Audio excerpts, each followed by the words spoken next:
Chapter 2952. When Hua Jin talked about the past, he felt so sad that he wanted to wipe away his tears. When you were asleep, he made things difficult for me. When we ordered takeout together, I could only eat vegetarian food and he only allowed me to eat half a bowl of rice. When I wanted to stay by your side, he chased me away. When I refused to leave, he grabbed me by the collar and asked me to go home. When I washed some clothes for you, he stood by the side and glared at me like a tiger watching its prey. That was unbelievable. Yun Shusha never knew that Shoro Jie could be so jealous. All right. Don't be afraid of him. She wrapped her arms around his shoulders. Both of them are my favorite younger brothers. I love them both, regardless of who they are or who they are. Hua Jin smiled contentedly. Oh, by the way, why don't we eat out tonight?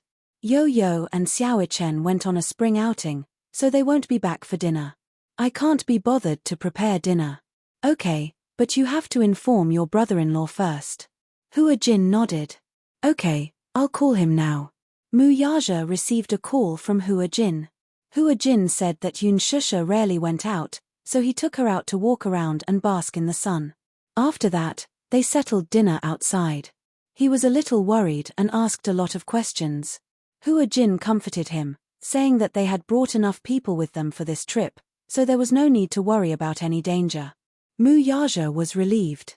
Come back early. Yes, sir. After Hua Jin hung up the phone, Mu Yaja raised his wrist to look at the time. It was already 4 in the afternoon. He tidied up the table and called Lu Jinyu. After handing over some simple tasks to him, he drove out of the office. Naturally, he did not go home immediately. Instead, he drove to another villa.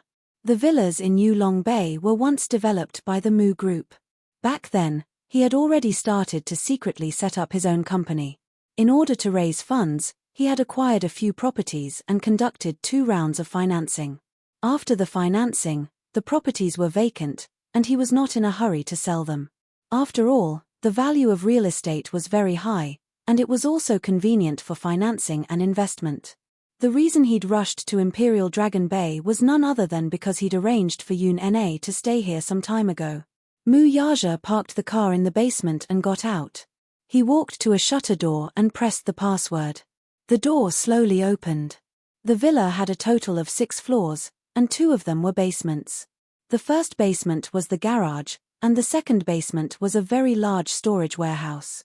Yun Na was then settled in the warehouse. The warehouse was temporarily remodeled. A bed and some furnishings were added. A stainless steel cell door was welded to the inside of the door. Usually, there were 5 people taking turns to guard it. When Mu Yaja walked in, Yun Na was tied to the bed. She had just been injected with a sedative. She kept struggling and screaming. Her throat was hoarse from crying at the top of her lungs, as if countless gravel had accumulated in her throat. She changed her clothes every 3 days. Sometimes, the guards were impatient and could not be bothered with her. After being imprisoned for so long, she had almost never taken a shower.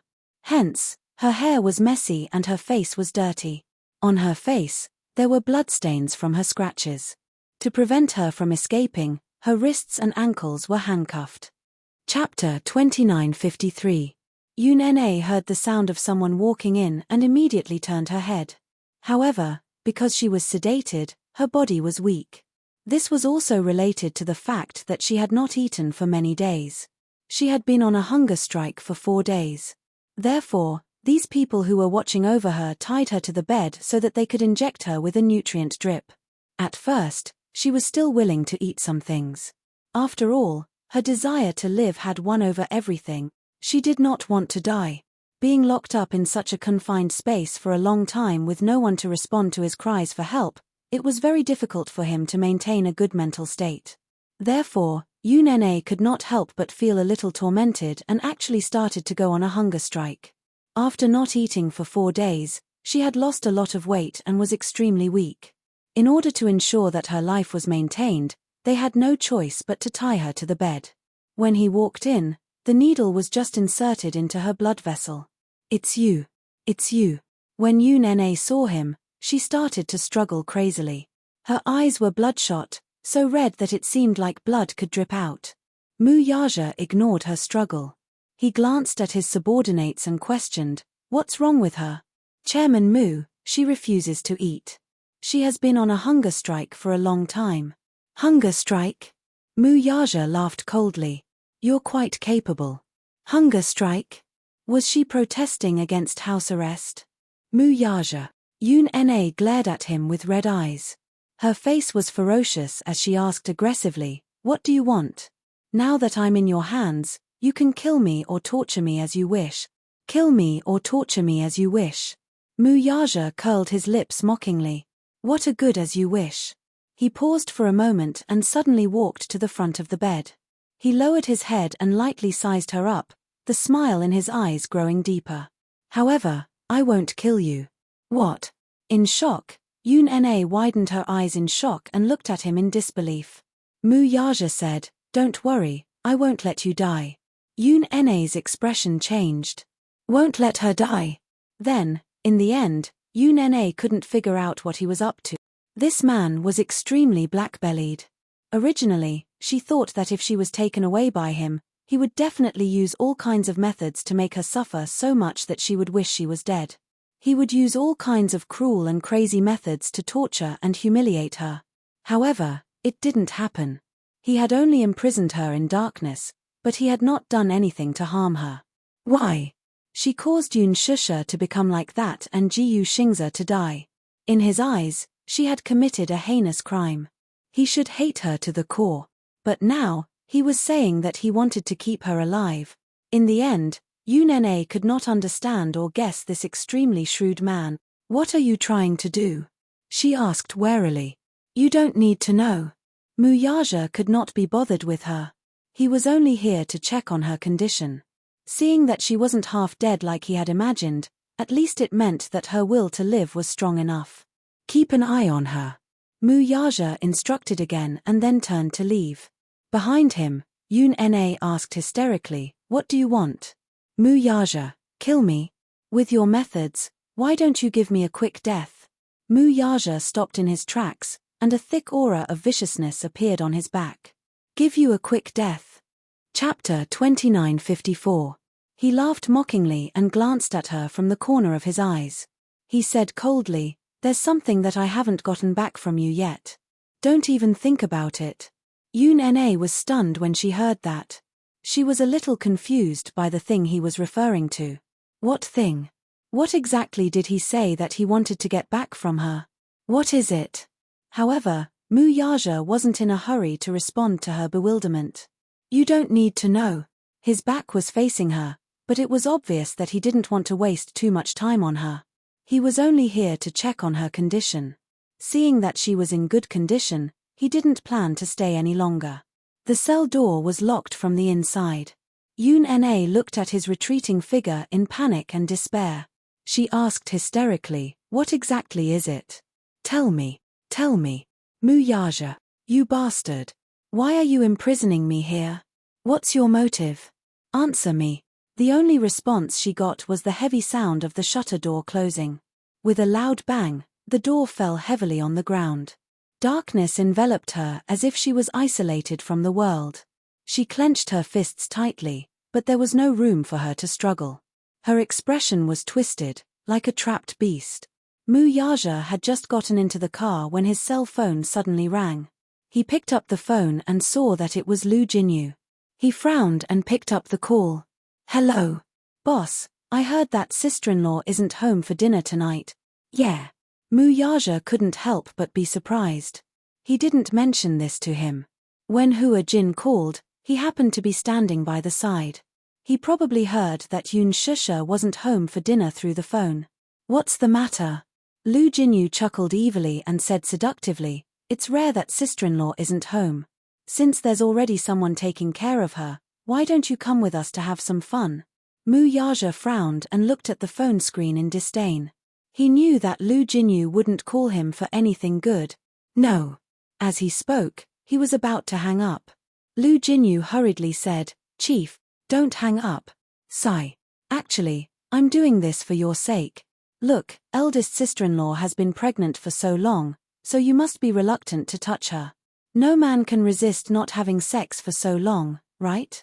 Boss, you're also a man. Don't you have any needs?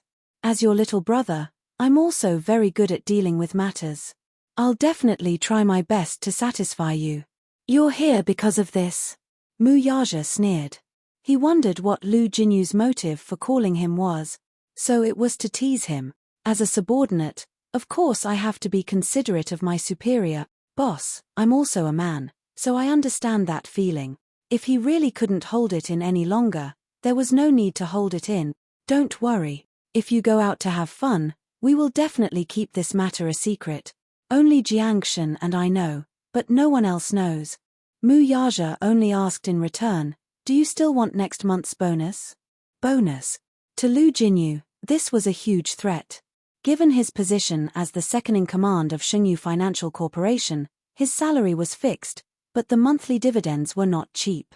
Chapter 2955.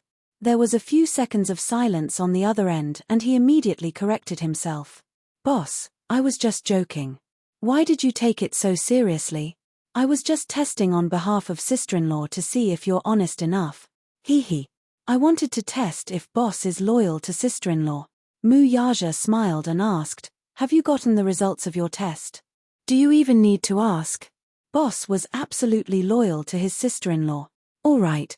Boss, you're busy. Jiangshan and I are free to do whatever we want. After he finished speaking, he hurriedly hung up the phone. Mu Yaja threw his cell phone aside and drove home. When he got home, Hua Jin and Yun Shusha were still not home.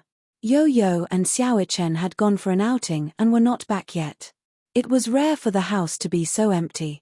He walked into the study and took out a stack of books from the drawer. They were all topics related to motherhood, childcare, and pregnancy. He had secretly bought a large stack of books on this topic behind Yun Shusha's back, especially on prenatal education and childcare. There were all sorts of books. He had not had the time to read them and he did not know if he could make up for it in time or if it would be of any use.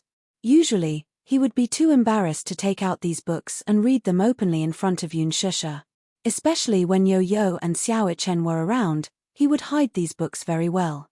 He was afraid that the two little guys would laugh at him if they saw them. When Yun Shusha was pregnant with Yo-Yo and Xiao Chen, he was not by her side. At that time, other than that night when he went to visit her and successfully got pregnant, he did not appear in front of her again.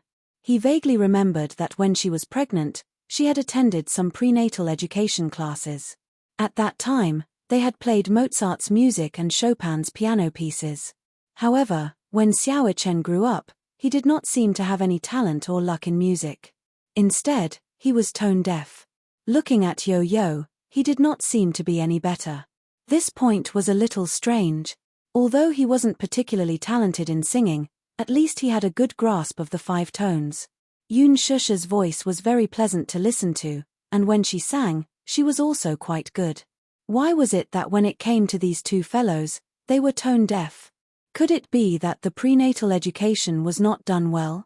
Some time ago, Yun Shusha pestered him to read bedtime stories. However, it wasn't for Yo-Yo and Xiao Chen, but for the little guy in her stomach. Mu Yaja muttered, "Can she hear you?" Yun Shusha felt so wronged that the rims of her eyes turned red. He was flustered to coax her, but in the end, he didn't know what he had said wrong to make her suddenly like this. The next day, he specially consulted a new nanny who was one of his employees. As someone who had been through this before, this stay-at-home dad boasted. He said that when a pregnant woman was pregnant, her emotions would fluctuate easily. She would often cry at the slightest thing and become agitated. When Mu Yaja heard this, he was confused and stunned. In the end, the employee cautiously asked, "Boss, the knowledge of being a stay-at-home dad is very particular." Then, he instilled some information into him. Which family's wife did not do well during her confinement? Her health deteriorated greatly and she often caught colds. Which family's child did not take good care of? Not long after birth, the child became jaundiced and had to be carried under the sun every day. Which family's wife ate and drank too much when she was pregnant and got diabetes? Which family's wife did not receive the love and care of her family after giving birth? She was neglected and suffered from postpartum depression. Chapter 2956. Thus, he was even more certain that he had to study this aspect of knowledge. Before the child was born, he had to study hard so that he wouldn't be flustered when the child came into this world.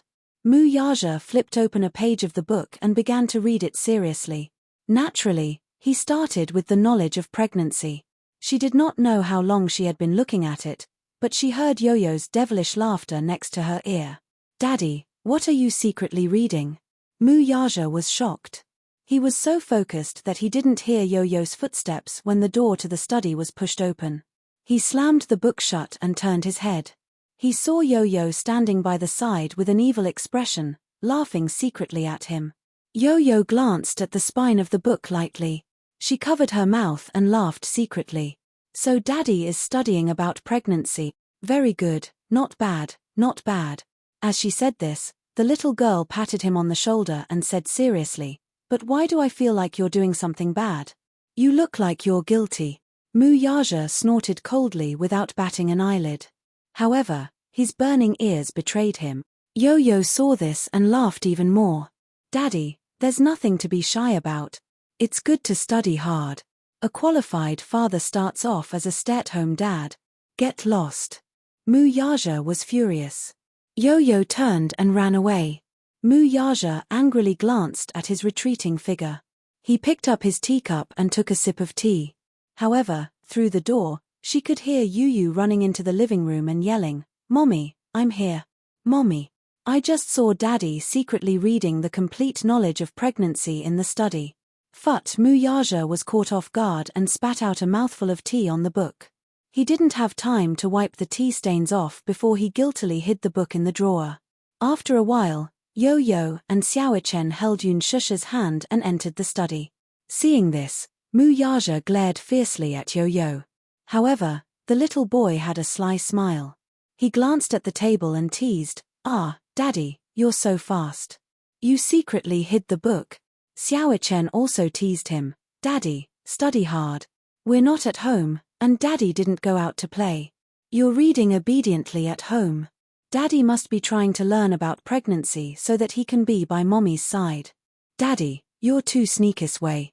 You're really unscrupulous in order to please Mommy." The two little lads echoed each other, and Mu Yaja's face grew increasingly hot. He clenched his fists, cleared his throat sternly, and chided them in a low voice. "Stop fooling around." Yun Shusha pursed her lips and smiled. She asked, "What are you reading?" "Nothing. I just heard Yo-Yo say that you were reading." "I wasn't." Mu Yaja stood up immediately and walked to her side with a stiff expression. He frowned and said, "Don't listen to the two children. We're not fooling around. Daddy, reading books isn't something to be ashamed of. You're not reading erotic magazines behind Mommy's back." Before Yo-Yo could finish speaking, Xiaochen tugged at his sleeve curiously. "Yo-Yo, what's an erotic magazine?" Yun Shusha choked on her saliva. Mu Yaja's expression darkened. Chapter 2957. Yo-Yo and Xiaochen looked at each other. When Mu Yaja wasn't paying attention, they secretly made funny faces at him and stuck out their tongues. The two little lads held hands and left. Mu Yaja was satisfied.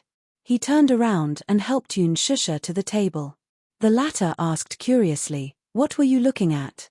"Yo-Yo was making a lot of noise just now. I didn't hear it clearly." "No. Nothing. Tell me." The more he tried to hide it, the more curious she was. Her appetite was whetted and she looked like she wouldn't give up until she got to the bottom of it. Mu Yaja frowned and suddenly thought of something. He opened the drawer, took out one of the books, and passed it to her. Yun Shusha was stunned for a moment. It was just a book that she couldn't see. How could she read the words with her fingers? She didn't know whether to laugh or cry as she hit him. "Hey, are you doing this on purpose? Are you bullying me because I can't see? You call this bullying?"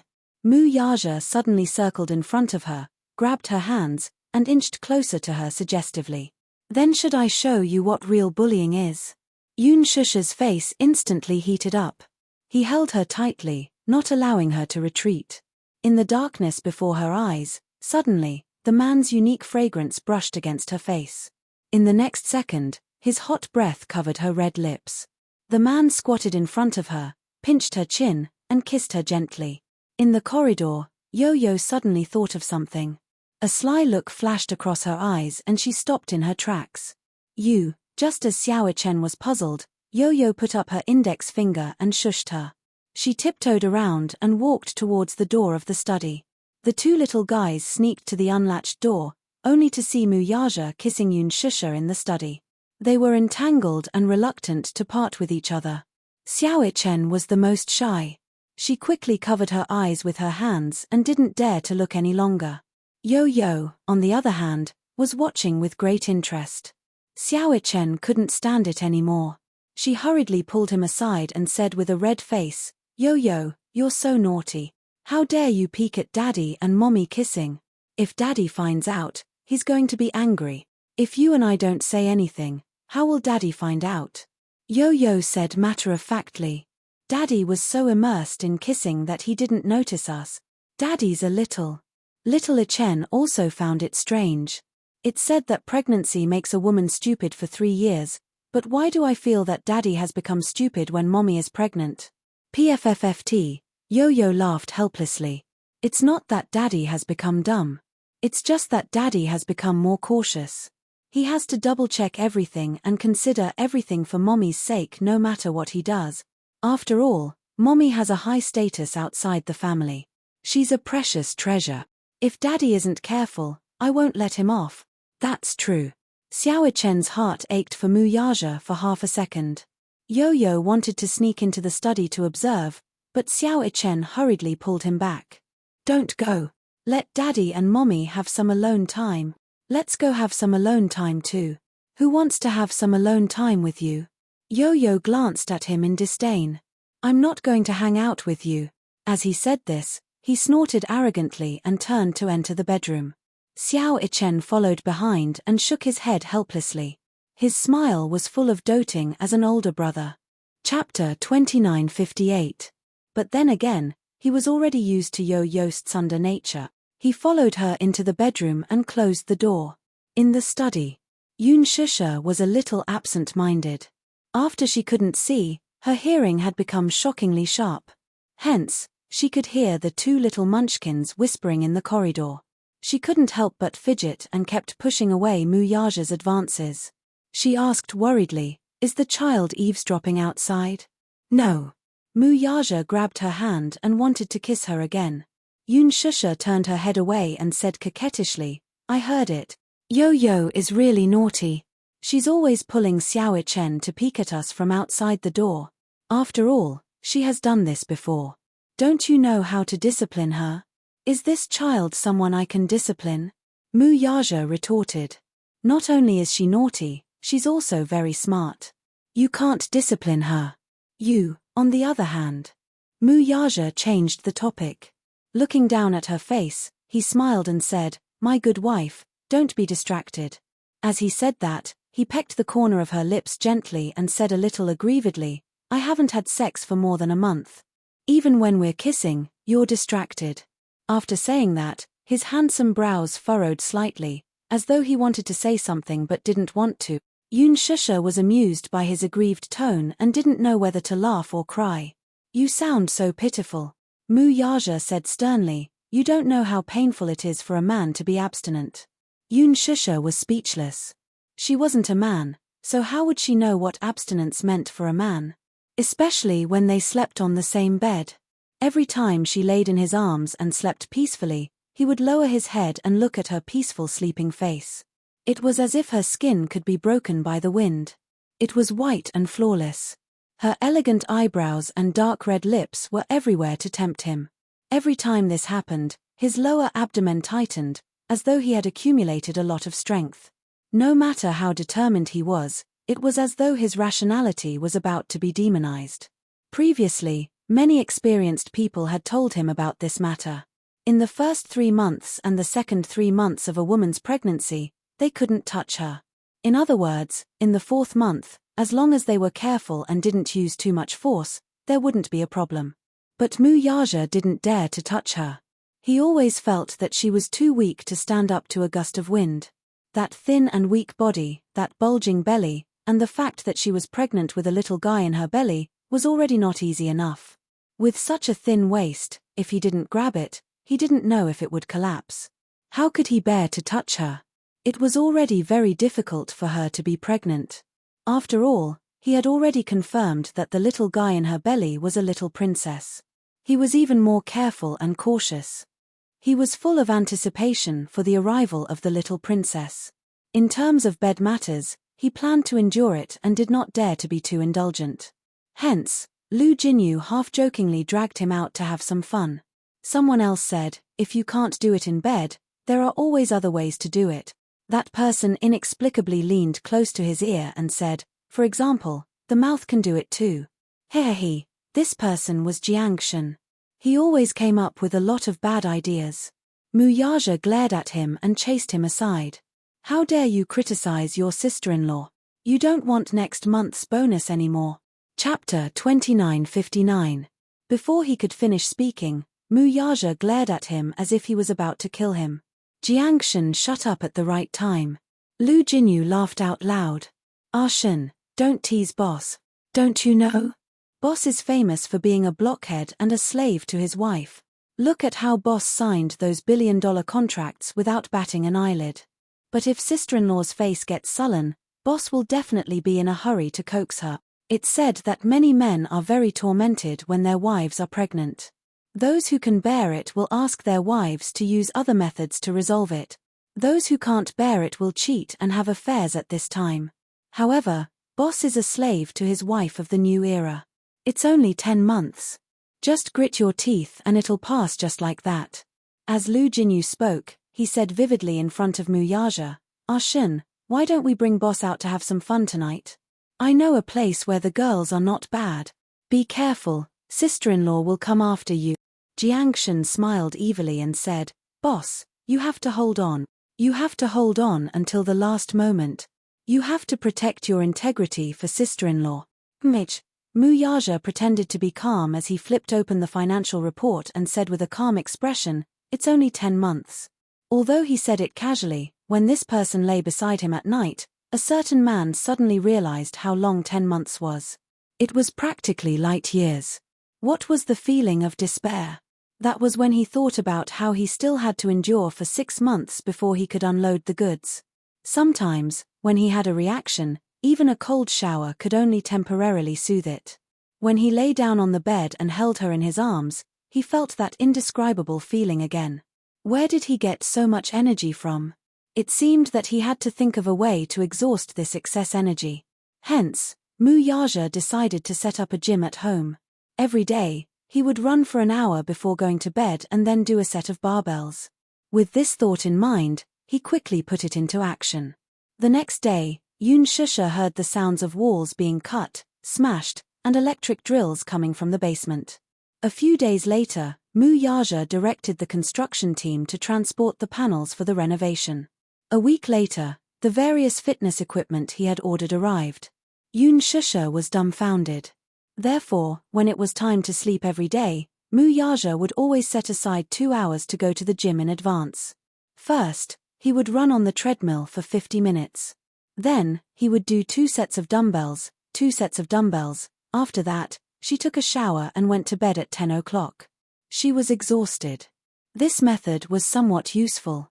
Because working out consumed a lot of excess energy, once the pillow touched, naturally, there would be no more thoughts about sleeping, and there would be no energy to think about other things.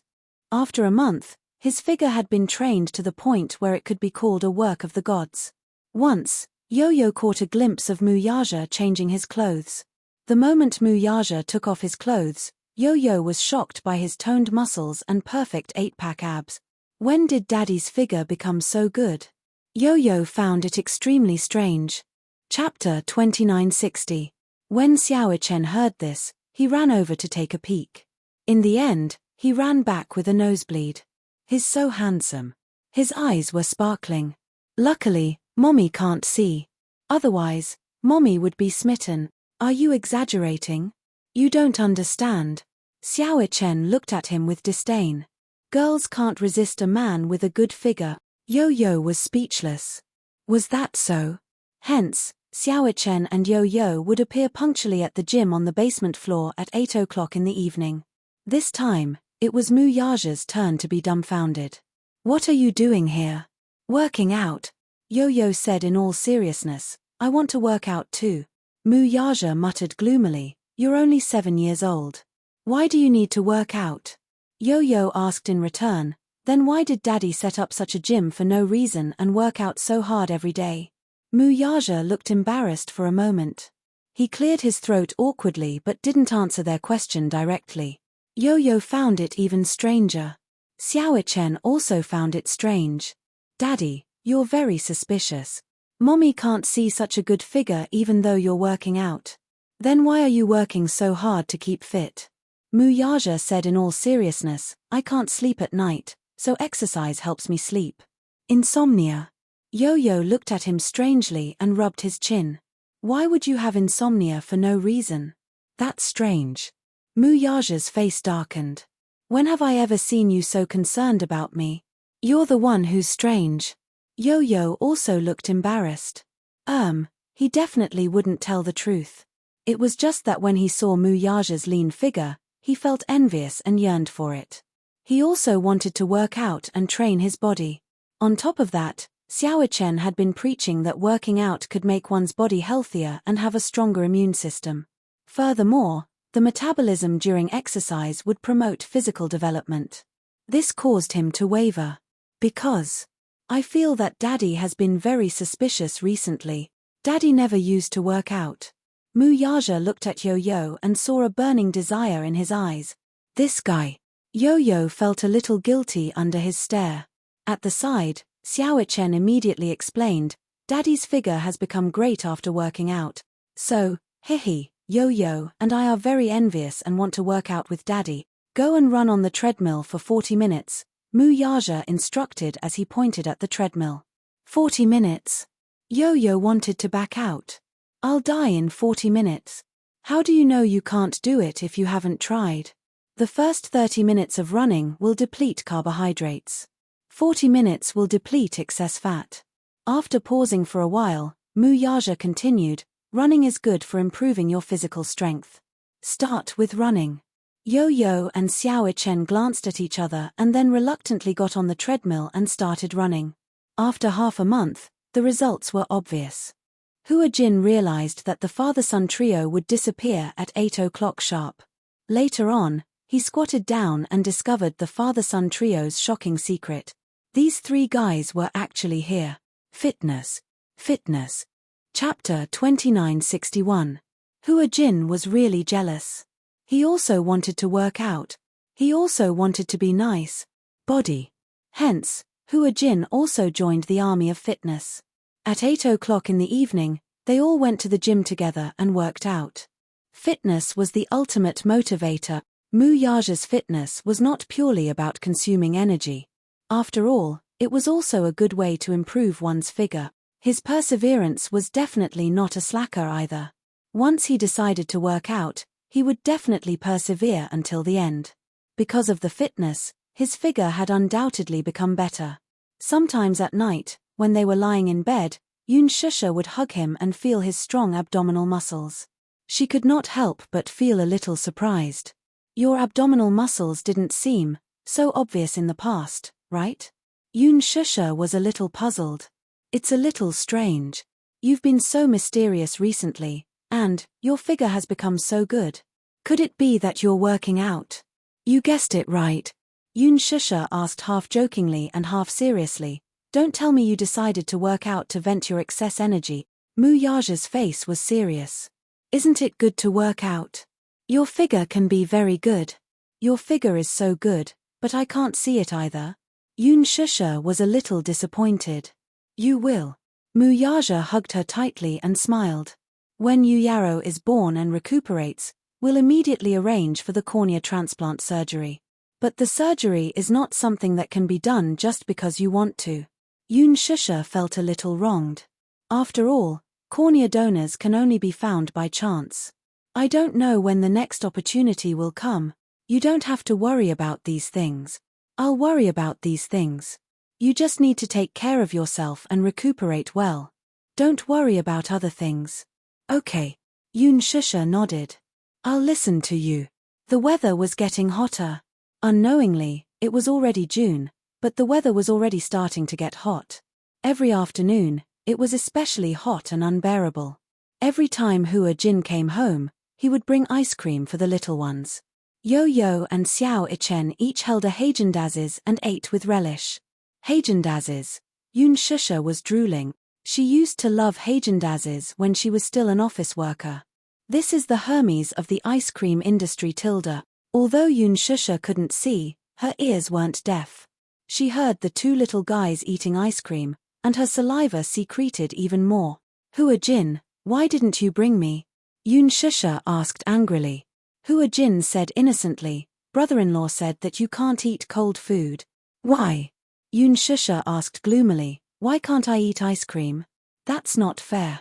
Yu licked his lips, still yearning for more. When he heard his mother grumbling at the side, he explained, Daddy read in a book that pregnant women should avoid contact with ice as much as possible.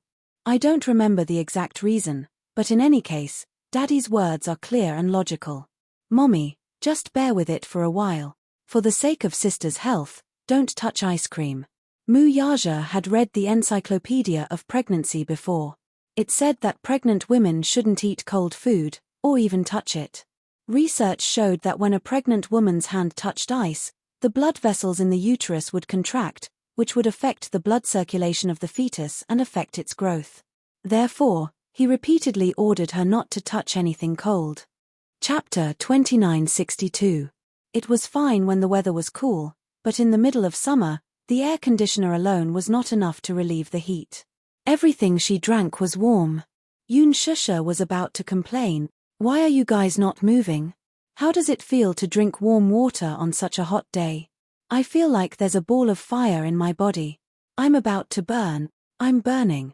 Hua Jin and Yo-Yo looked at each other and gave Yun Shusha a sympathetic look. Xiao Ichen, who was beside them, felt his heart ache even more.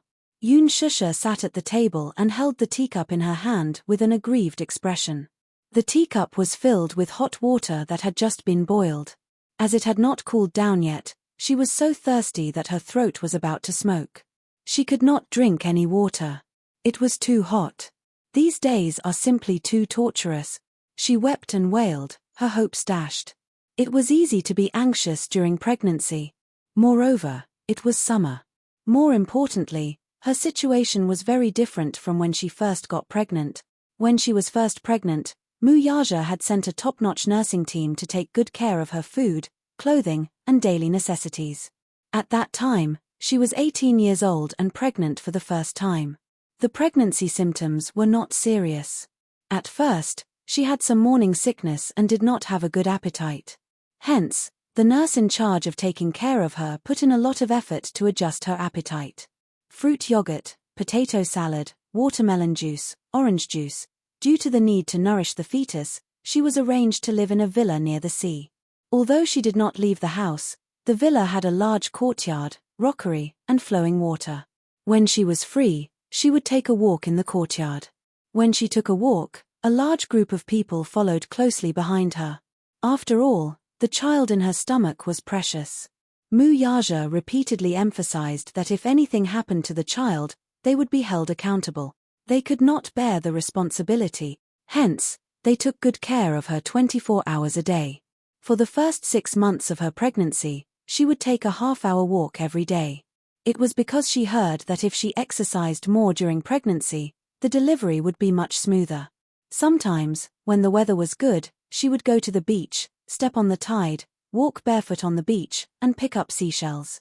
When she returned home, she settled down and made a wind chime with the seashells and hung it on the window. Her craftsmanship was especially good, and the wind chimes she made were beautiful and unique. When the sea breeze blew, the shells gently swayed, making a crisp and pleasant sound. At that time, although the days were leisurely, she was never idle. She would read books, do her homework, watch TV when she was free, sit on the swing in the courtyard, and bask in the sun. Every day, she would arrange herself to the fullest. However, things were different now. She couldn't see, so it was inconvenient for her to do anything. When it came to pregnancy, it was extremely boring. There was a little one in her stomach. She had to carefully protect her, But she also had to worry about this and that. Reading books, watching TV, surfing the internet on his phone, doing handicrafts, drawing. It was basically impossible for her to complete it on her own. Most of the time, she could only sit on the recliner and listen to music. Mu Yaja specially bought a lot of albums for her, saying that he wanted to give the baby prenatal education and cultivate his temperament. Temperament? All right. What Mozart? What Chopin? What Richard Bradman? Oh my God. Let her go. Chapter 2963. But other than listening to music, she seemed to have nothing else to do. Even though she was craving for some snacks on a whim, just as she opened a packet of potato chips, Yu appeared out of nowhere and snatched the packet away from her. He said righteously, "You can't secretly eat potato chips. There's selenum in potato chips. If it's eaten in large quantities, it might cause fetal abnormalities." Although the potato chips have been processed at high temperatures, they still contain high levels of oil and salt, which can cause pregnancy hypertension. "I ate potato chips when I was pregnant with you too," Yoon Shusha said, feeling wronged. "Weren't you fine?" "That's because I was strong enough." Yo-Yo clenched her fists. "But it's better to be safe than sorry. What if? Am I right? Mommy, when little sister is born, you'll be free. Hold on a little longer." She couldn't eat spicy food. She couldn't eat ice. She couldn't eat too much meat either. She couldn't eat too much sugar either.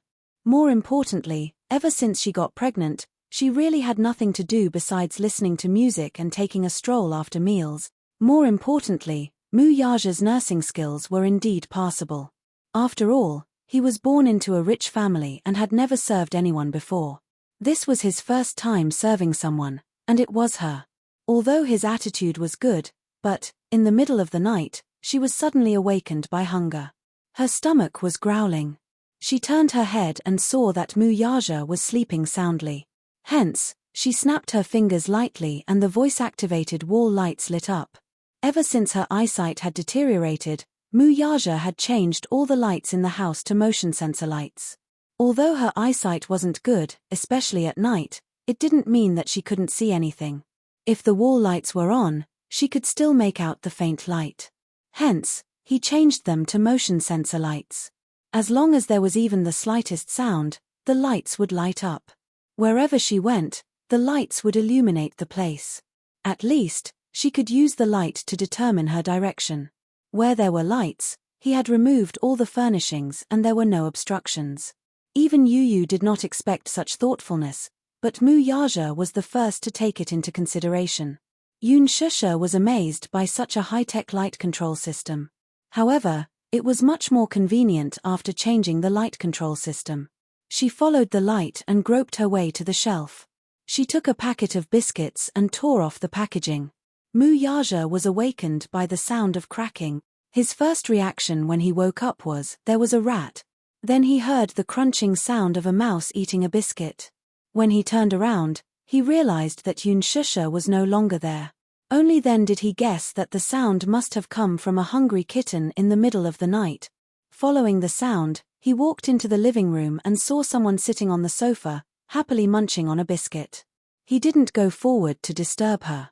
He quietly crossed his arms and leaned against the wall, watching her eat. Yoon Shusha was so hungry that she couldn't care less about her image. She stuffed the biscuits into her mouth carelessly. She held a bottle of mineral water in her right hand and gulped it down from time to time. She seemed to be eating too quickly and choked. Mu Yaja walked over nervously and sat down beside her. He gently patted her back. "Eat slowly. No one's fighting with you." Yoon Shusha heard his voice and was stunned. She looked up. "You're awake." Chapter 2964. "Yeah. I was woken up by the sound of you eating." He stroked her back gently as he said, "Those who didn't know better would have thought that there was a rat in the house." You said that I sounded like a rat when I ate the biscuits?" she questioned, feeling hurt. "What?" She felt aggrieved and unhappy. However, he was amused. "Aren't rats cute? Speaking of which, you seem to be eating in such a hurry. Are you that hungry?" "Yeah. I don't know why, but I was woken up by hunger. I remember that I ate quite a lot last night." Why am I so hungry? It's probably because the baby is hungry. Really? Yoon Shusha smiled. All right. I feel that it's especially difficult when I'm pregnant with this guy. After a pause, she held his arm and said coquettishly, Hubby, I want to eat ice cream. No.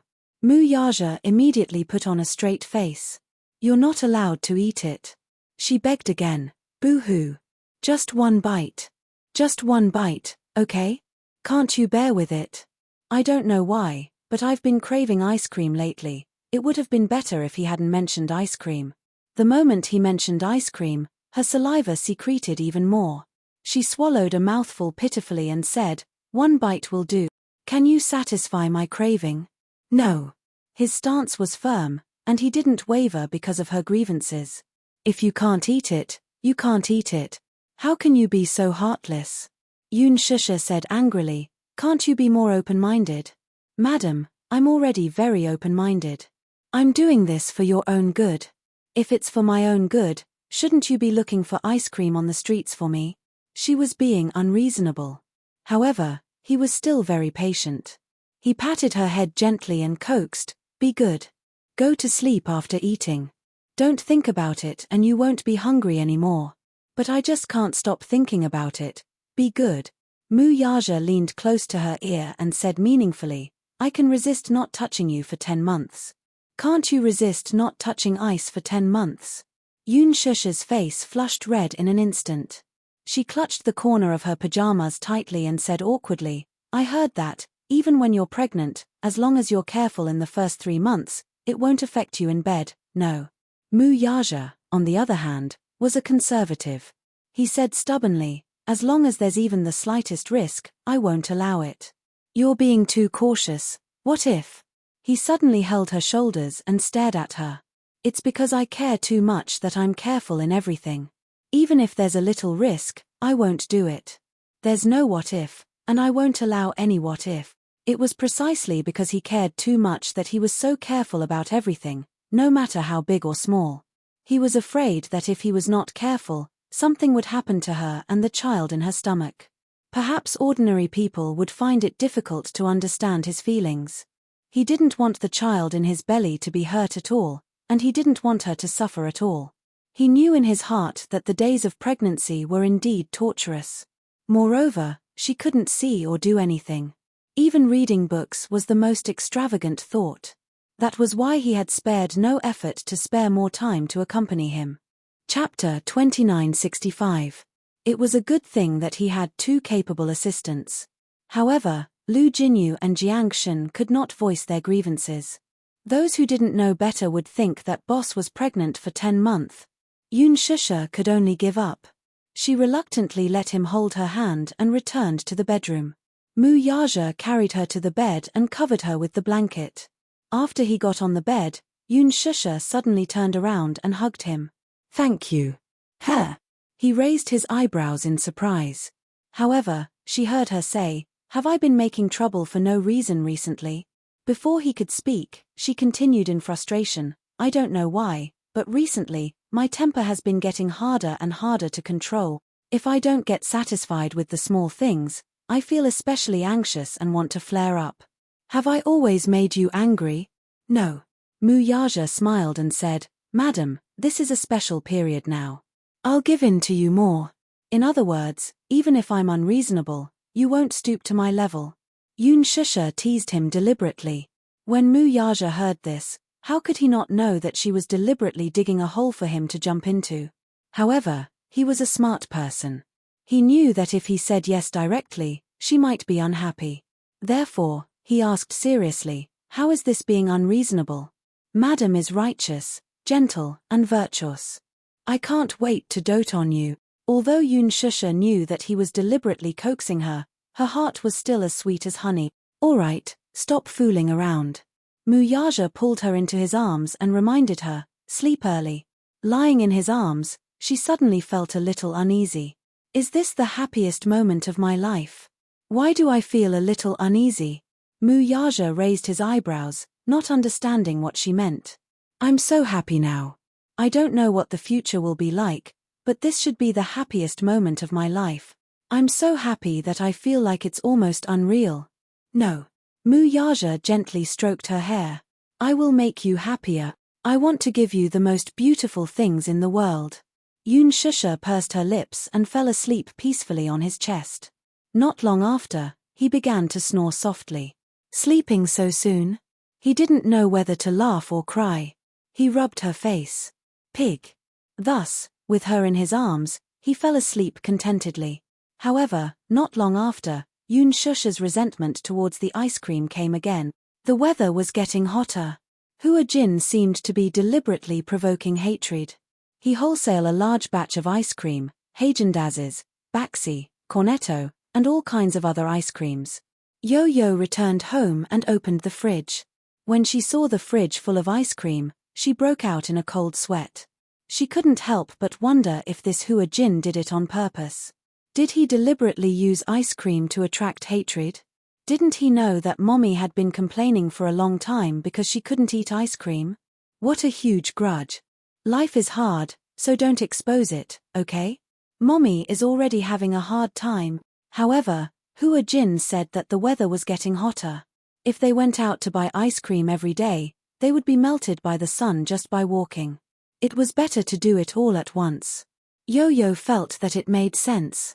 Every afternoon, Hua Jin and the two little munchkins would sit at the entrance of the back garden, eating ice cream and chatting.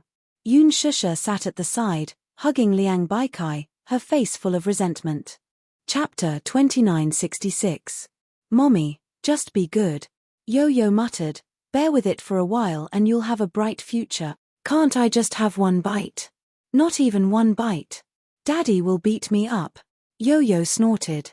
Xiao Ichen covered his mouth as he snickered. He might even punish you with the crime of murdering the little princess. Yo-Yo nodded in agreement. Yun Shusha stood up angrily and walked slowly in their direction. When Hua Jin saw this, he immediately reached out to help her up. Sister, be careful. Yun Shusha flung his hand away angrily and said speechlessly, don't touch me.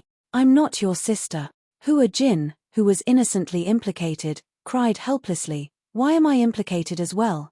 Yo-Yo didn't know whether to laugh or cry as she said, how is this being implicated?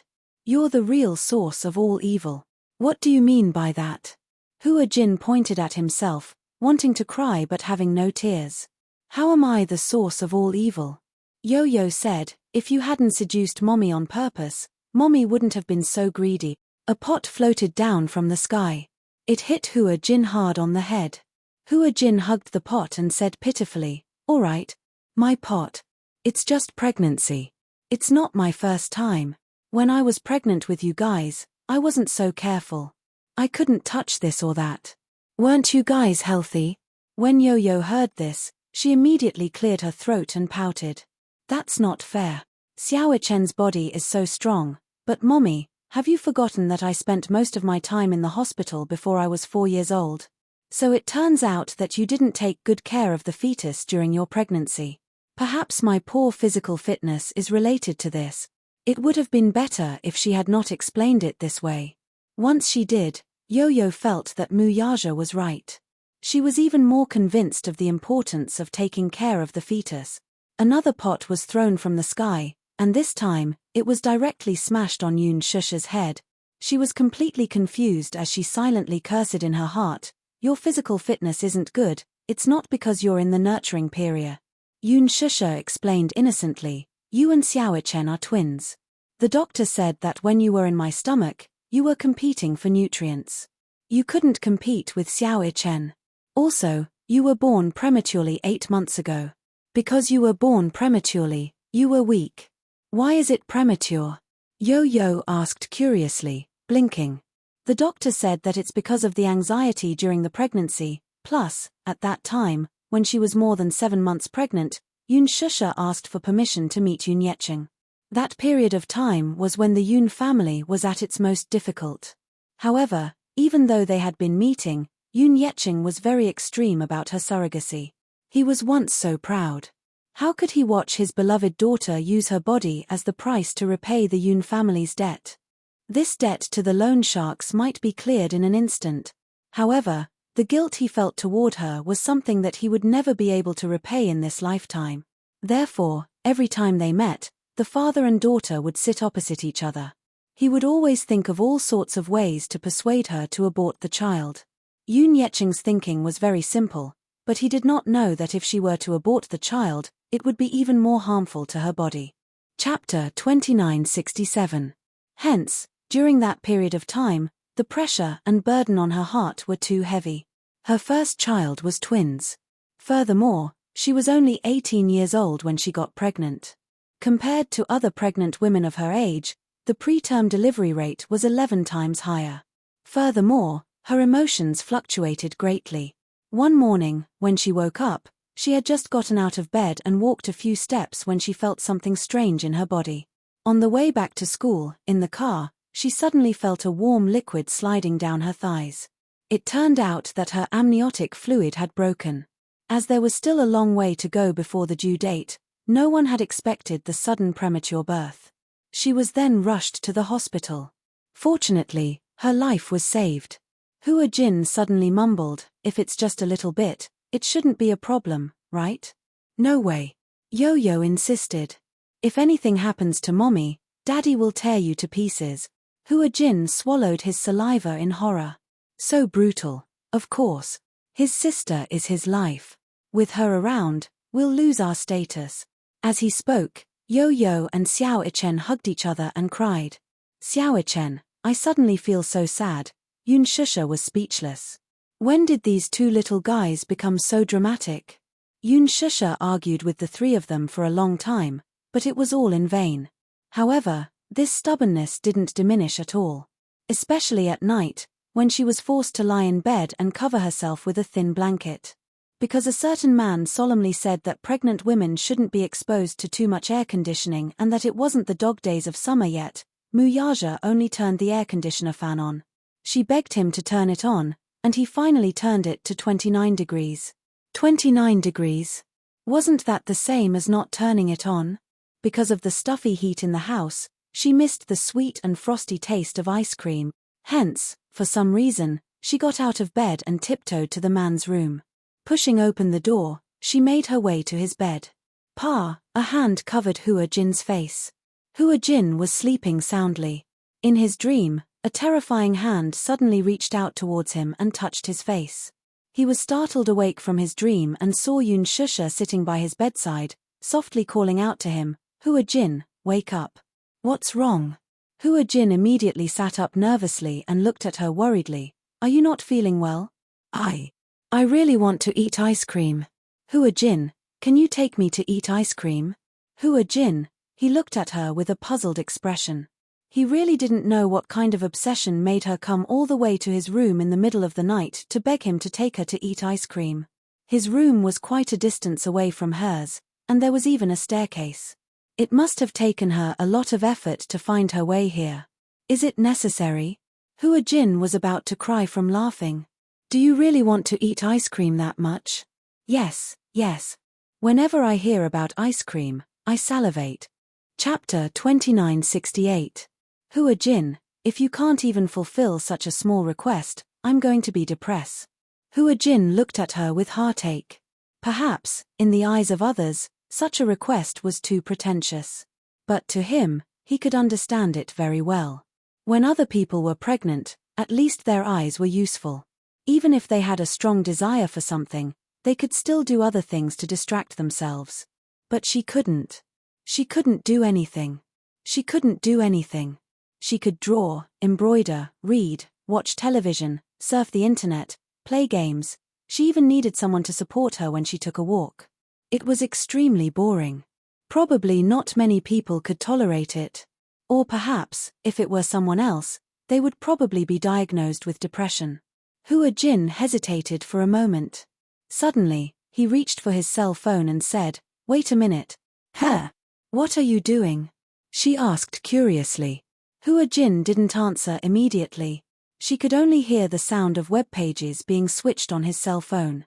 A few minutes later, Hua Jin put down his cell phone and said to her, "I did some research just now. It said that if it's just a little, it's okay to eat something cold once in a while. Moreover, the weather is hot now, so it's not a big taboo." Hua Jin snapped his fingers and said, "Just the right amount." Yes, just the right amount. Right. I was right, wasn't I? Yoon Shusha said agitatedly. They said that pregnant women shouldn't be in front of the computer for too long because there will be radiation. But in reality, when I used to work, many of my colleagues were pregnant, but I didn't see any of them quit their jobs. She only went back on maternity leave to prepare for labor when she was about to give birth. The little ones that she gave birth to are all healthy, but there's no more ice cream at home. Hua Jin looked at her expression and said carefully, Yo-Yo and Xiaochen have eaten it all. Why are these two little guys eating so fiercely? She muttered. Hua Jin looked at her and laughed. Okay, stop muttering. I'll take you to find ice cream now, okay? Okay. Then, change your clothes. All right. Hua Jin held her hand and led her to the cloakroom. He took all the clothes for her, closed the door, and let her change. He was wearing home clothes, so it didn't matter if he didn't change. After Yoon Shusha changed her clothes, Hua Jin secretly stole a key and led her to the garage. He helped her into the front passenger seat, then sat in the car and started the car. It's already 12 o'clock. I'm afraid there aren't any ice cream shops open. It doesn't matter if it's not Häagen-Dazs. Hua Jin held the steering wheel and thought for a while. Suddenly, his eyes lit up. I know a place. Where? The biggest night market in Jing'an district. There are also many midnight snacks there. Now that the weather is so hot, every shop will start to sell Baxi ice cream boxes. 8. Yoon Shusha's mouth watered even more. Baxi is delicious too. All right. Greedy little cat. I'll take you there. Hua Jin stepped on the accelerator and the car slowly drove out of the garage. He was so focused on talking to Yoon Shusha that he forgot to look in the rearview mirror. After he drove out of the garage, a luxury car parked at the entrance slowly followed behind. Chapter 2969. Hence, the two of them started to chat leisurely. Yoon Shusha asked, Have you been busy with work recently? Hua Jin replied, I'm not busy. I've taken on a lot of commercials recently. It might have something to do with Lethal Beauty's high viewership ratings. Yoon Shusha was surprised. Lethal Beauty has been very popular recently. Hua Jin nodded. Yeah, after your character died, the viewership ratings shot up. Yoon Shusha was speechless. Hua Jin said, After all, the villain is dead, and the audience's passion for watching shows has been revived.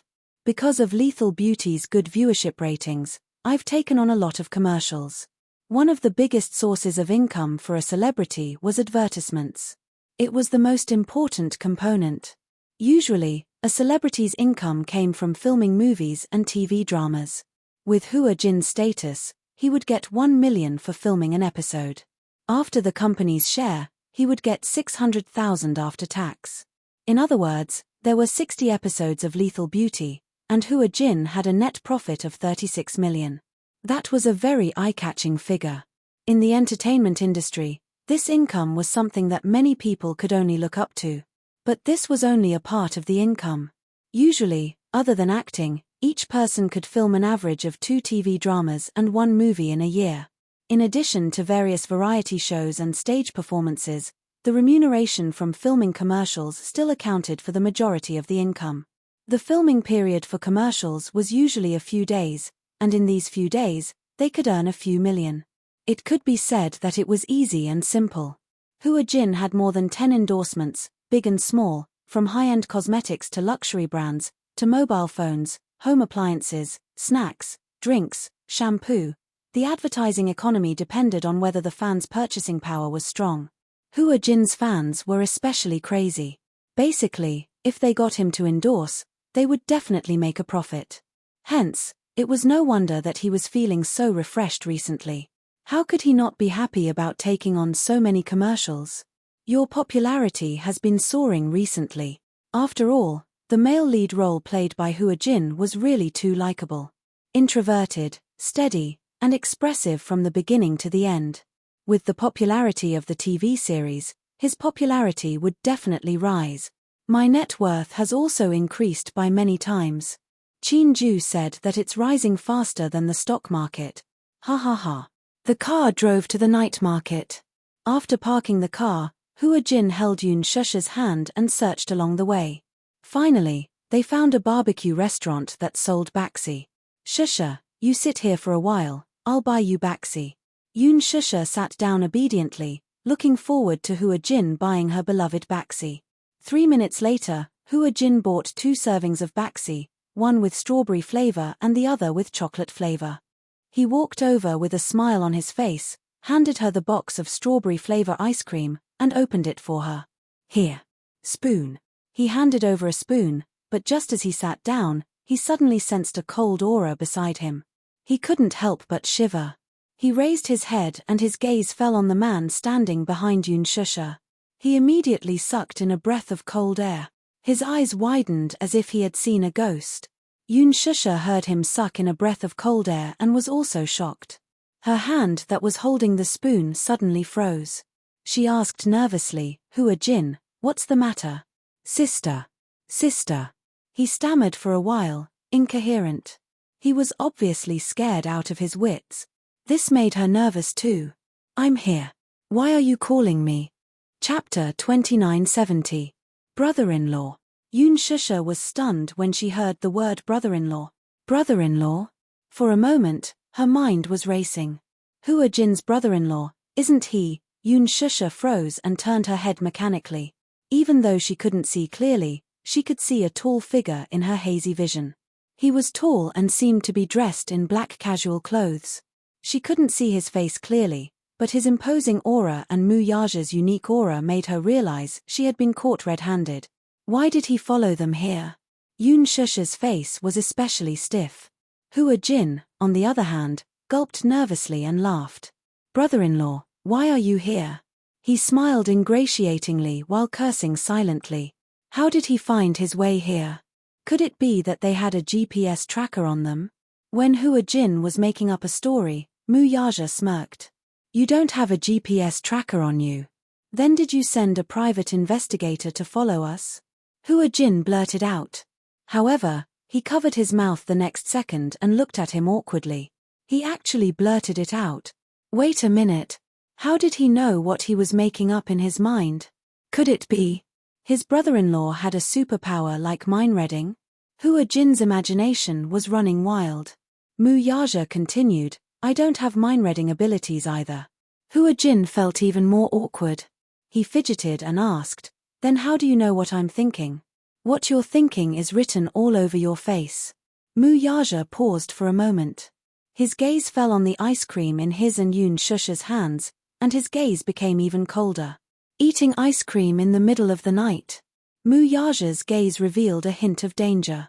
He scrutinized him again. His cold and unpredictable gaze was really chilling. Hua Jin felt his hair stand on end under his stare. Just as he was about to explain himself, Yoon Shusha sat up properly and said with a smile, Hua Jin said that he suddenly wanted to eat ice cream, so I accompanied him here. She smashed the big wok on Hua Jin's head. Hua Jin? What? He was betrayed just like that. Hua Jin was trembling in fear. Hearing this, Mu Yaja's meaningful gaze landed on him. Startled, he was about to clear his name from the suspicion when Mu Yaja interrupted him. But unexpectedly, Yoon Shusha seemed to know what he was going to explain. She reached her hand under the table and pinched Hua Jin's thigh. Hua Jin shuddered as his eyes turned red from the pain. He subconsciously blurted out, yes, sister is right. Only then did Yoon Shusha let go. She looked uneasy. Hua Jin was in so much pain that he was about to cry. He immediately used his palm to caress the area where she had pinched him just now. Tears were streaming down his face. He felt bitter inside, but he didn't say it out loud. Mu Yaja obviously saw Yoon Shusha's little action, but he deliberately didn't expose her. His gaze was unfathomable as he smiled slightly. Oh! Hua Jin smiled. I don't know why, but when I woke up in the middle of the night, I really wanted to eat ice cream. But it was too boring to eat it alone, so I dragged her along to accompany me. So, Mu Yaja glanced at him coldly. You're pregnant too? The atmosphere was awkward. What was he most afraid of? He was most afraid of the sudden silence in the air. Hua Jin sat up uneasily. He touched his belly and laughed dryly. Maybe. Ha ha ha. Brother-in-law, your cold joke is so cold. Chapter 2971. Don't stare at me like that anymore, okay? Please, please. I'm also very innocent. Hua Jin chanted the great compassion mantra in his heart as he stood in the middle of Mu Yaja's freezing ray. Yun Shusha teased, I don't know why, but Hua Jin suddenly had a craving and wanted to eat baxi. I thought that since I couldn't sleep, I would accompany him to look for food. Haha. Mu Yaja also sneered, haha. Yun Shusha was speechless. Hua Jin was speechless. The two of them were silently pleading in their hearts. You'd better not laugh. Crying is better than laughing. Yun Shusha felt extremely guilty. However, she heard Mu Yaja actually sit down beside her and turn to look at Hua Jin. He propped his chin up lazily and looked at him like a loving elder looking at a junior. Hua Jin became even more uneasy. Brother-in-law, what's the matter? He looked at him and his tone became strangely gentle. Do you like ice cream that much? Even though it was such a gentle tone, it was extremely cold when it fell on his ears. He felt that there was a hidden meaning in his gaze and words. Hua Jin couldn't help but shudder. He braced himself and nodded. Yes. All right then.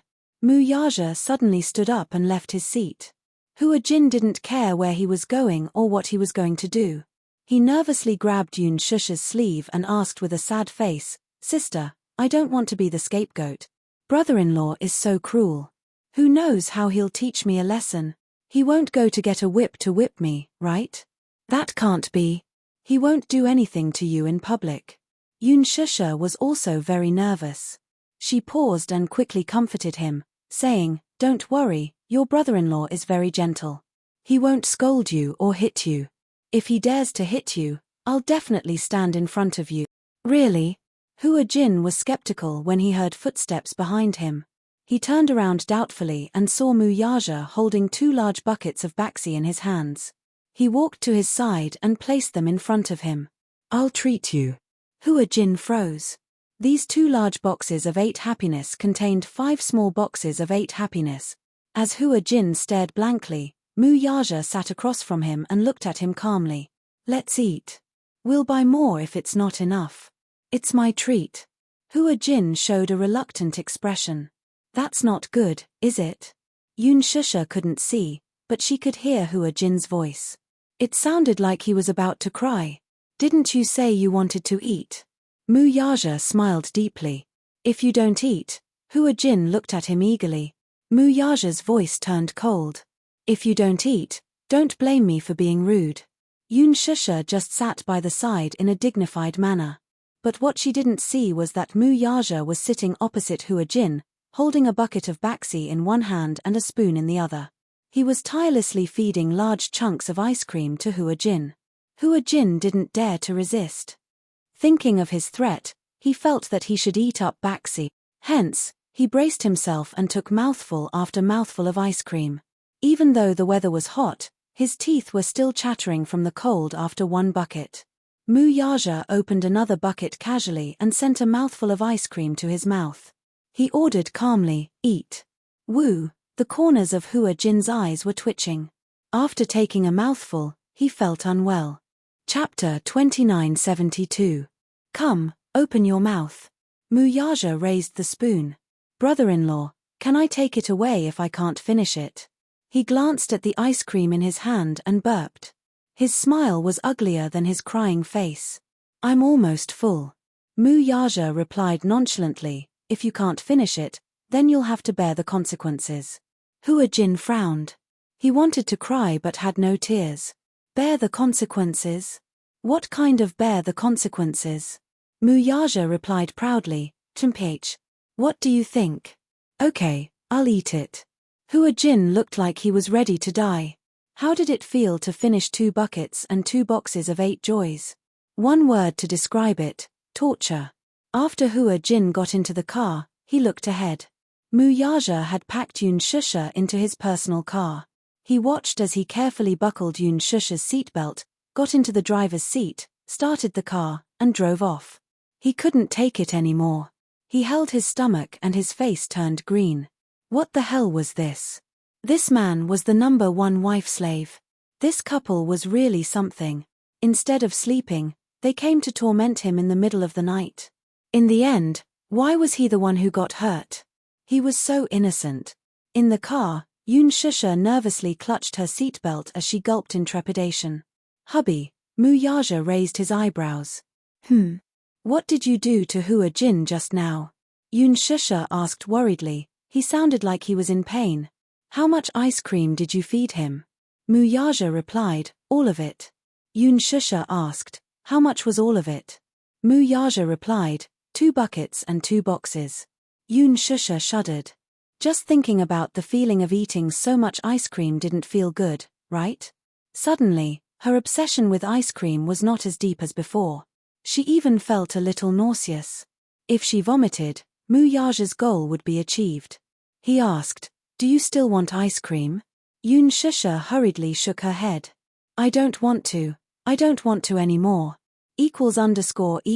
Mu Yaja suddenly reached out to hold her hand and intertwined his fingers with hers. Yoon Shusha's heart warmed, and she held his hand. Perhaps it was because he had been holding the ice cream bucket for a long time, but his hands were slightly cold.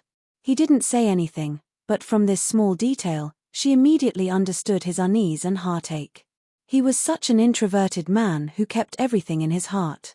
Perhaps he cared too much about it. If you care too much, you will always be afraid of losing it. Therefore, his caution was only to better protect her. I'll be good in the future, Yoon Shusha said in a low voice. Yes, good girl. But, Yoon Shusha changed the topic. You fed him so much ice cream. Will anything happen to him? Mu Yaja was speechless. Yoon Shusha said anxiously, he'll definitely have diarrhea, right? In the bathroom. When Hua Jin walked out, he was about to collapse. He dragged his long, numb legs out and supported himself against the wall. When he walked into the living room, the sky was already bright. In the living room, Mu Yaja walked out of the dining room and poured a cup of warm water for him. Drink it. Hua Jin took the water and leaned against the wall, looking resentful. I think I'm about to collapse. Mu Yaja raised his eyebrows. Diarrhea? Yes, a little. Mu Yaja returned to the room and took out a box of stomach medicine for him. Eat this. Chapter 2973. After this experience, Yoon Shusha became more well-behaved. At least, she had learned her lesson. However, the days of nurturing the fetus were still boring. Yo-Yo found some radio dramas, musicals, and even crosstalk for her to pass the time. Life was peaceful and comfortable. Chief, did you know? The Mu Group recently released news of their wedding. Mu Yangcheng is getting married to Song Enya soon. In the office, Lu Jinyu walked to Mu Yaja's desk and handed him a red announcement. He had gotten it from a media friend. It was said that Mu Yangcheng and Song Enya's wedding would be held at 100 banquets. Furthermore, they had also invited celebrities from all walks of life and more than 100 media outlets. It seemed that they were determined to make this wedding a grand and dignified one. Mu Yaja took the invitation and glanced at it expressionlessly. On the invitation was Song Enya and Mu Yancheng's wedding photo. The time and location were also written. He took a closer look. Although it was called a wedding photo, it was more accurate to say that this was not a traditional wedding photo. Song Enya was wearing a wedding dress and holding Mu Yancheng's arm. Mu Yangcheng was wearing a suit. The two of them stood in front of a white background and posed for a photo. Oh. Lu Jinyu smiled. Chief, are you going? Mu Yaja glanced at him. Why should I go? To watch the show. It's boring. How can it be boring? The Mu Group and the Song family have been advocating that this wedding must be grand and dignified. At the very least, we should go and see how grand the Mu family can be so that Chief can refer to it. You and sister-in-law haven't held a wedding yet, right? We can't let our pomp and circumstance fall short. Mu Yaja smiled playfully. Pomp and circumstance. A wedding isn't just about pomp and circumstance. More importantly, it has to be memorable. They had to be sincere. Jiangshan sat at the side and snorted. The reason why the Mu Group is spending so much money this time is because they want to use this wedding to revitalize the Mu Group's reputation. Just like a destitute aristocrat who is so poor that he has to empty his family's fortune, He has to resort to all means to pretend to be a noble. Lu Jinyu snapped his fingers and said, to put it simply, it's just posturing. Jiang Shen said, bingo. Mu Yaja frowned. Although the Mu group is in dire straits, a starving camel is still bigger than a horse. After all, its power is still stable. Don't let your guard down. Lu Jinyu said, boss, aren't you bent on monopolizing the Mu Corporation's medical industry? Yes. Jiang Shen analyzed, however, if we forcibly acquire the medical industry under Mu Group, we will definitely suffer a great loss. The Mu Group was now very close to this industry. Although Mu Yangcheng was now the head of the Mu Group in name, the real power in the family was still in the hands of Mu Linfeng. If not for Mu Linfeng's hard work, what can Mu Yangcheng achieve? Lu Jinyu said, that old fox Mu Linfeng is not a simple character. He's not easy to deal with. However, given Mu Yancheng's half-baked personality, when Mu Linfeng really collapsed, the Mu family's throne would also crumble in an instant. He won't be able to stay in that position for long. All these years, Mu Linfeng's health doesn't seem to be improving. In such a situation, we can play many cards. Chapter 2974. Jiang Shen took a sip of tea and said casually, however, Mu Linfeng is headstrong and self-opinionated. He can't keep people around at all. Otherwise, Chief wouldn't have taken so many talents away from the Mu Group so easily. Are you done with your work? Mu Yaja interrupted. Lu Jinyu and Jiang Shen looked at each other and immediately stood up to head to their offices. Mu Yaja glanced at the wedding invitation again and threw it into the trash can. Ming City's villa. Meng Qingxue was sitting on the sofa with a wedding invitation in her hand. She flipped open a page and saw a wedding photo of Mu Yangcheng and Song Enya on it. She felt that it was an eyesore. Mu Yangcheng and Song Enya's wedding was imminent. She had questioned Mu Yangcheng more than once, not understanding why he wanted to marry Song Enya. However, Mu Yangcheng smiled and said, Enya, don't worry. This time, I won't let you down. Then how do you explain this wedding invitation? Mu Yangcheng only said, you'll understand when the time comes. Meng Qingxue was baffled by his words, but she still chose to believe him without hesitation. She hoped that he would not disappoint her this time. It was not that she was too blind, but she had seen every change in Mu Yangcheng.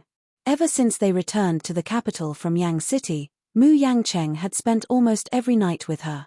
He said that he would arrange for her to stay in a villa to recuperate, so he arranged a private villa for her to recuperate. He also assigned 5 servants and a nanny to take care of her daily needs. Meng Qingxue followed his instructions and focused on recuperating. She was well taken care of. In the past 2 months, she had unknowingly gained 5 kilograms of weight. It was rare for her to gain weight. No matter how much she ate, it was difficult for her to gain half a kilogram of weight. It was clear how well she was taken care of. Not only that, he was afraid that she would be lonely. Occasionally, when he was free, he would bring her around the park, the lakeside, and even drove her to interesting places for a road trip. Perhaps it was because he had almost lost her, but compared to his past indifference toward her, Mu Yangcheng cherished her even more now. It turned out that the feeling of being cherished was so blissful. Meng Qingxue originally told herself that if she loved him, half of his love was enough. She shouldn't love him too deeply. She shouldn't love him more than he did. Otherwise, she would be the one suffering. However, being wrapped in such tenderness, she seemed to have fallen into it once again. Mu Yangcheng would accompany her to every prenatal checkup without exception. That morning, Mu Yangcheng specially applied for leave for the usual prenatal checkup. He did not attend the meeting in the morning and drove her to the hospital. Sitting in the car, Meng Qingxue said a little embarrassedly, "You always take time off to accompany me for prenatal checkups. Won't anyone criticize you?" Mu Yanchen replied, "I'll be worried if someone else comes with you." Meng Qingxue's heart warmed when she heard this. The corners of her lips curled up as fireworks seemed to explode in her heart. When they arrived at the hospital, Mu Yangcheng helped her out of the car and into the gynecology department. After accompanying her through various checkups, he helped her to a chair and said to her, "I'll line up to get the report. Wait for me here." "Okay." Mu Yangcheng smiled and handed her the mineral water he had bought before turning to line up. Chapter 2975. Meng Qingxue sat quietly at the same spot and waited. She was bored, so she took out the half-finished cloth shoes from her bag. When she was pregnant, she had nothing to do at home, so she learned how to do handicrafts. From the child's knitted shirt to the cloth shoes, she thought that the clothes she knitted would look better on the child, so she wanted to do everything herself. Anyway, she had nothing to do. She was usually busy with these handicrafts, so she enjoyed it. Halfway through her knitting, she suddenly heard a woman gritting her teeth behind her. Meng Qingxue? Meng Qingxue turned her head when she heard someone calling her name, only to meet Song Enya's gaze by chance. As the saying goes, enemies meet on a narrow road. This was probably it. Meng Qingxue did not expect that Song Enya would come to the same hospital as her for a prenatal checkup on this day. However, unlike her, Song Enya was accompanied by Jiang Qimeng. Jiang Qimeng also went to line up to receive the report, leaving Song Enya sitting on the stool and waiting. Song Enya was furious when she saw her. She did not even need to think about who was accompanying this woman for a prenatal checkup. When she thought of how Mu Yangcheng was accompanying and taking good care of her, what about herself? She could only let Jiang Qimeng accompany her for a prenatal checkup. She was alone, and her heart was filled with hatred. She stood up at once and walked up to Meng Qingxue. Her vicious gaze landed on her slightly bulging belly and she narrowed her eyes. It was said that this woman was also 5 months pregnant. Ever since Meng Qingxue returned to the capital, she had thought of ways to look for her. The hateful thing was that Mu Yangcheng had protected her very well. No matter how much she asked, she could not find out where she had gone. She only knew that Mu Yangcheng had been accompanying her and taking care of her. He was with her every night. Just this matter alone was enough to make her feel especially unbalanced in her heart. On what basis? She was his fiancée. Even if there were no feelings, she was pregnant with his flesh and blood. As a father, shouldn't he ask about her and show some concern? Song Enya felt bitter in her heart. When Meng Qingxue saw her, her heart skipped a beat, and a contemptuous expression appeared on her face. So it's you. She smiled arrogantly and coldly. Are you here for a prenatal checkup too? Meng Qingxue, how dare you say that? Song Enya did not bother to hide her anger as she pointed a finger at her. Are you feeling smug? You feel a sense of accomplishment for interfering in someone else's marriage, don't you? Meng Qingxue was stunned. Song Enya's loud voice attracted the attention of the people around her. The people who came here were all pregnant women who came for a prenatal checkup. As soon as they heard this sentence, everyone's curiosity was suddenly gathered. Everyone looked in their direction, only to see 2 people, one standing and one sitting, angrily confronting each other. Meng Qingxue sneered. I don't know what you're talking about. You don't know what I'm talking about. Song Enya paused. Has Mu Yangcheng been with you for the past 2 months? Meng Qingxue retorted, what does that have to do with you? I'm his wife. What do you think it has to do with me? Chapter 2976. When the crowd heard this, they immediately understood what was going on. It turned out that this indignant woman was the first wife, and this pitiful and innocent woman sitting in the seat was the mistress. How long has it been since I last saw my husband? When I was pregnant, as my husband, he didn't stay by my side to take care of me. Instead, he stayed by his mistress' side day and night, taking care of her and loving her. What am I to him? Meng Qingxue was startled. She looked around and saw that the people around her were looking at her, pointing at her and gossiping about her. TSK, TSK, TSK. Mistresses nowadays are really too arrogant. This first wife is really pitiful. She's pregnant, but is not by her side to take care of her. Is the mistress pregnant too? Look at her. If she's not pregnant, why would she be here? She's probably here for a prenatal checkup. Looking at her belly, she should be 5 months pregnant. The mistress and the first wife are both pregnant. How rare. How much of a scumbag is this man?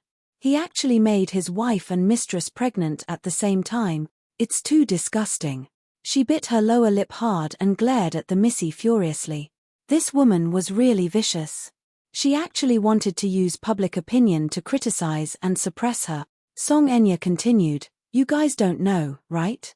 My husband and I are getting married next month, but this woman is obviously trying to disgust me. I don't know what methods she used to keep my husband by her side.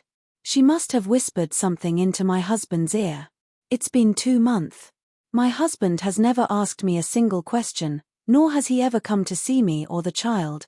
I really don't know what to do." At the end of her sentence, her eyes turned red. She covered her face with her hands and let out a sad sob. When everyone heard this, they were filled with righteous indignation and started insulting her. "This woman is really shameless. Why is a mistress so disgusting? I think she's quite pretty. She can have any man she wants. Why does she have to cling on to someone else? Maybe this man is rich.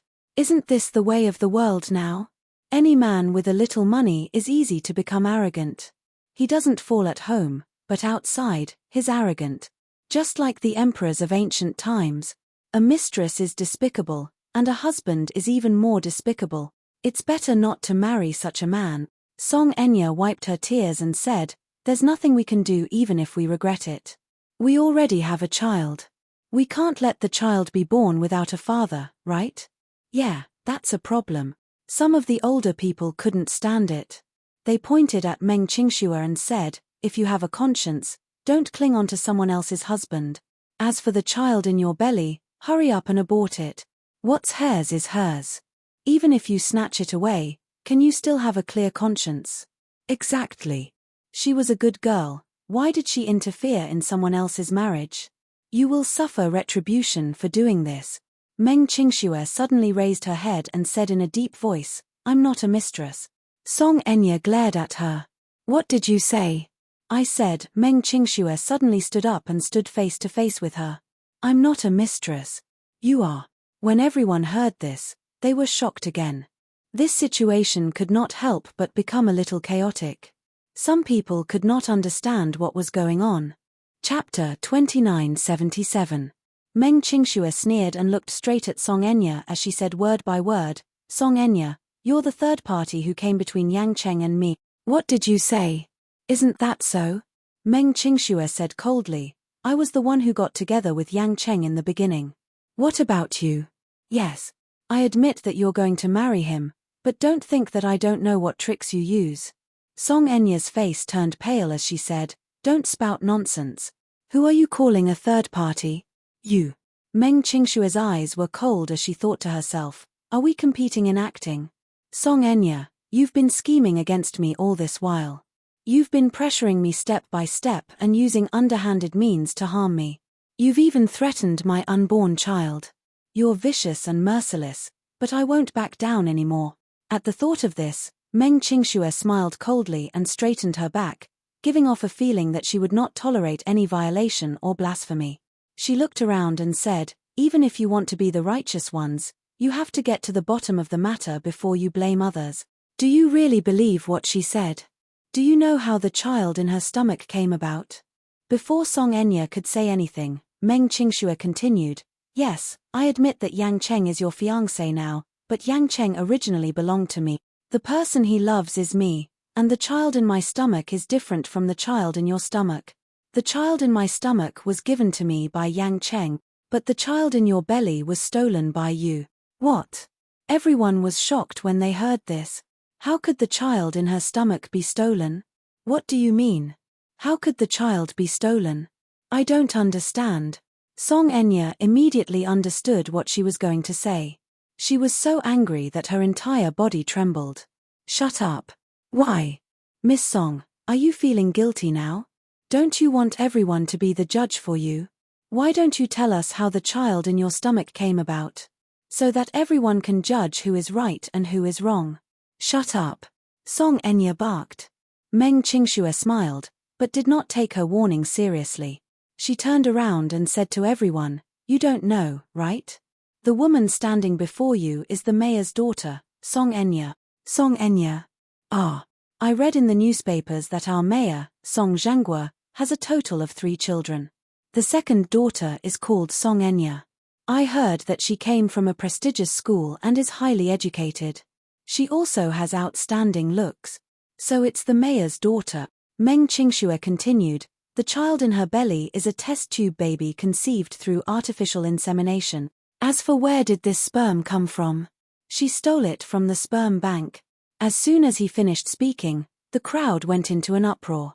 Stolen? How is that possible? Meng Qingxue said coldly, it's indeed hard to believe.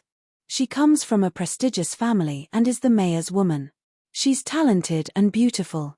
Why would she do such a despicable thing? Song Enya screamed hysterically at her, B*tch, I told you to shut up. Didn't you hear me? With that, she pounced on Meng Qingxue and reached out to grab her hair. Meng Qingxue took a step back and protected her stomach. She raised her hand and slapped her hand away. Chapter 2978. The scene instantly turned chaotic. Perhaps Song Enya had been greatly agitated by her words, so much so that her eyes were bloodshot as she scratched and hit her. Meng Qingxue was not to be trifled with either. Perhaps out of maternal instinct, she covered her stomach with one hand and grabbed Song Enya's hair with the other, pulling it fiercely. The two of them fought. The surrounding passers-by watched in fear, but most of them were just there to watch the show. Many of them were pregnant. Seeing such a scene, who would dare to come forward to mediate? Jiang Qimeng returned with the report and saw that there was a fight in the seats. When she took a closer look, she saw that one of them was Song Enya. She was so frightened that she threw the report in her hand and rushed forward. Stop fighting. Stop fighting. Jiang Qimeng finally separated the two of them. She pulled Song Enya aside and asked anxiously, is anything wrong? Mom. Don't stop me. I want to teach this little B*tch a lesson. As Song Enya spoke, she wanted to rush forward again. Afraid that she would hurt herself, Jiang Qimeng pulled her back and reprimanded her. What are you doing? Think about it, you're already 5 months pregnant. It's not like before.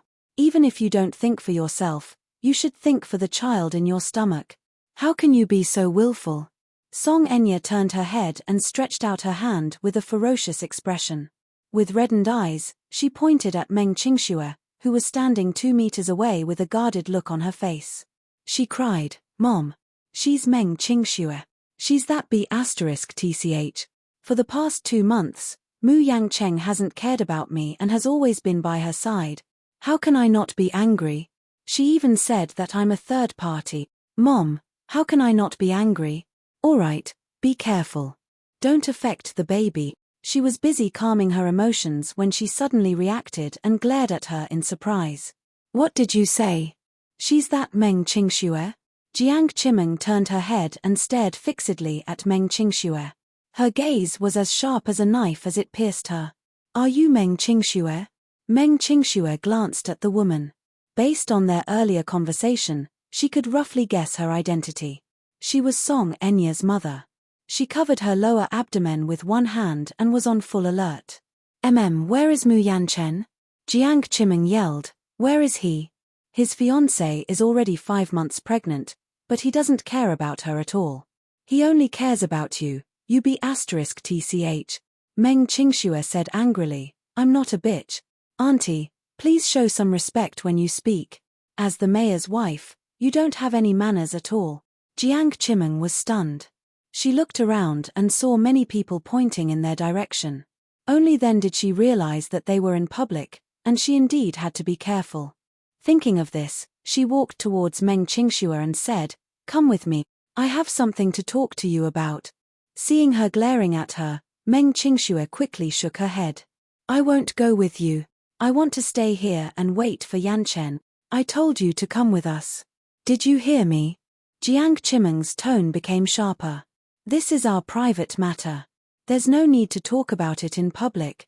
No matter what, we have to wait until Yanchen comes back, right? Meng Qingxue was very smart. Chapter 2979. Meng Qingxue knew very well that she was weak and alone. Without Mu Yancheng's protection, she was nothing. Seeing the stalemate, Jiang Qimeng became even angrier. However, she was determined to settle this matter tonight no matter what. Usually, Mu Yangcheng hid this little vixen so well that she could not find any clues. Now that they had bumped into each other on a narrow path, How could he let her go? At the thought of this, Jiang Qimeng strode up to Meng Qingxue and grabbed her arm, not allowing her to say anything.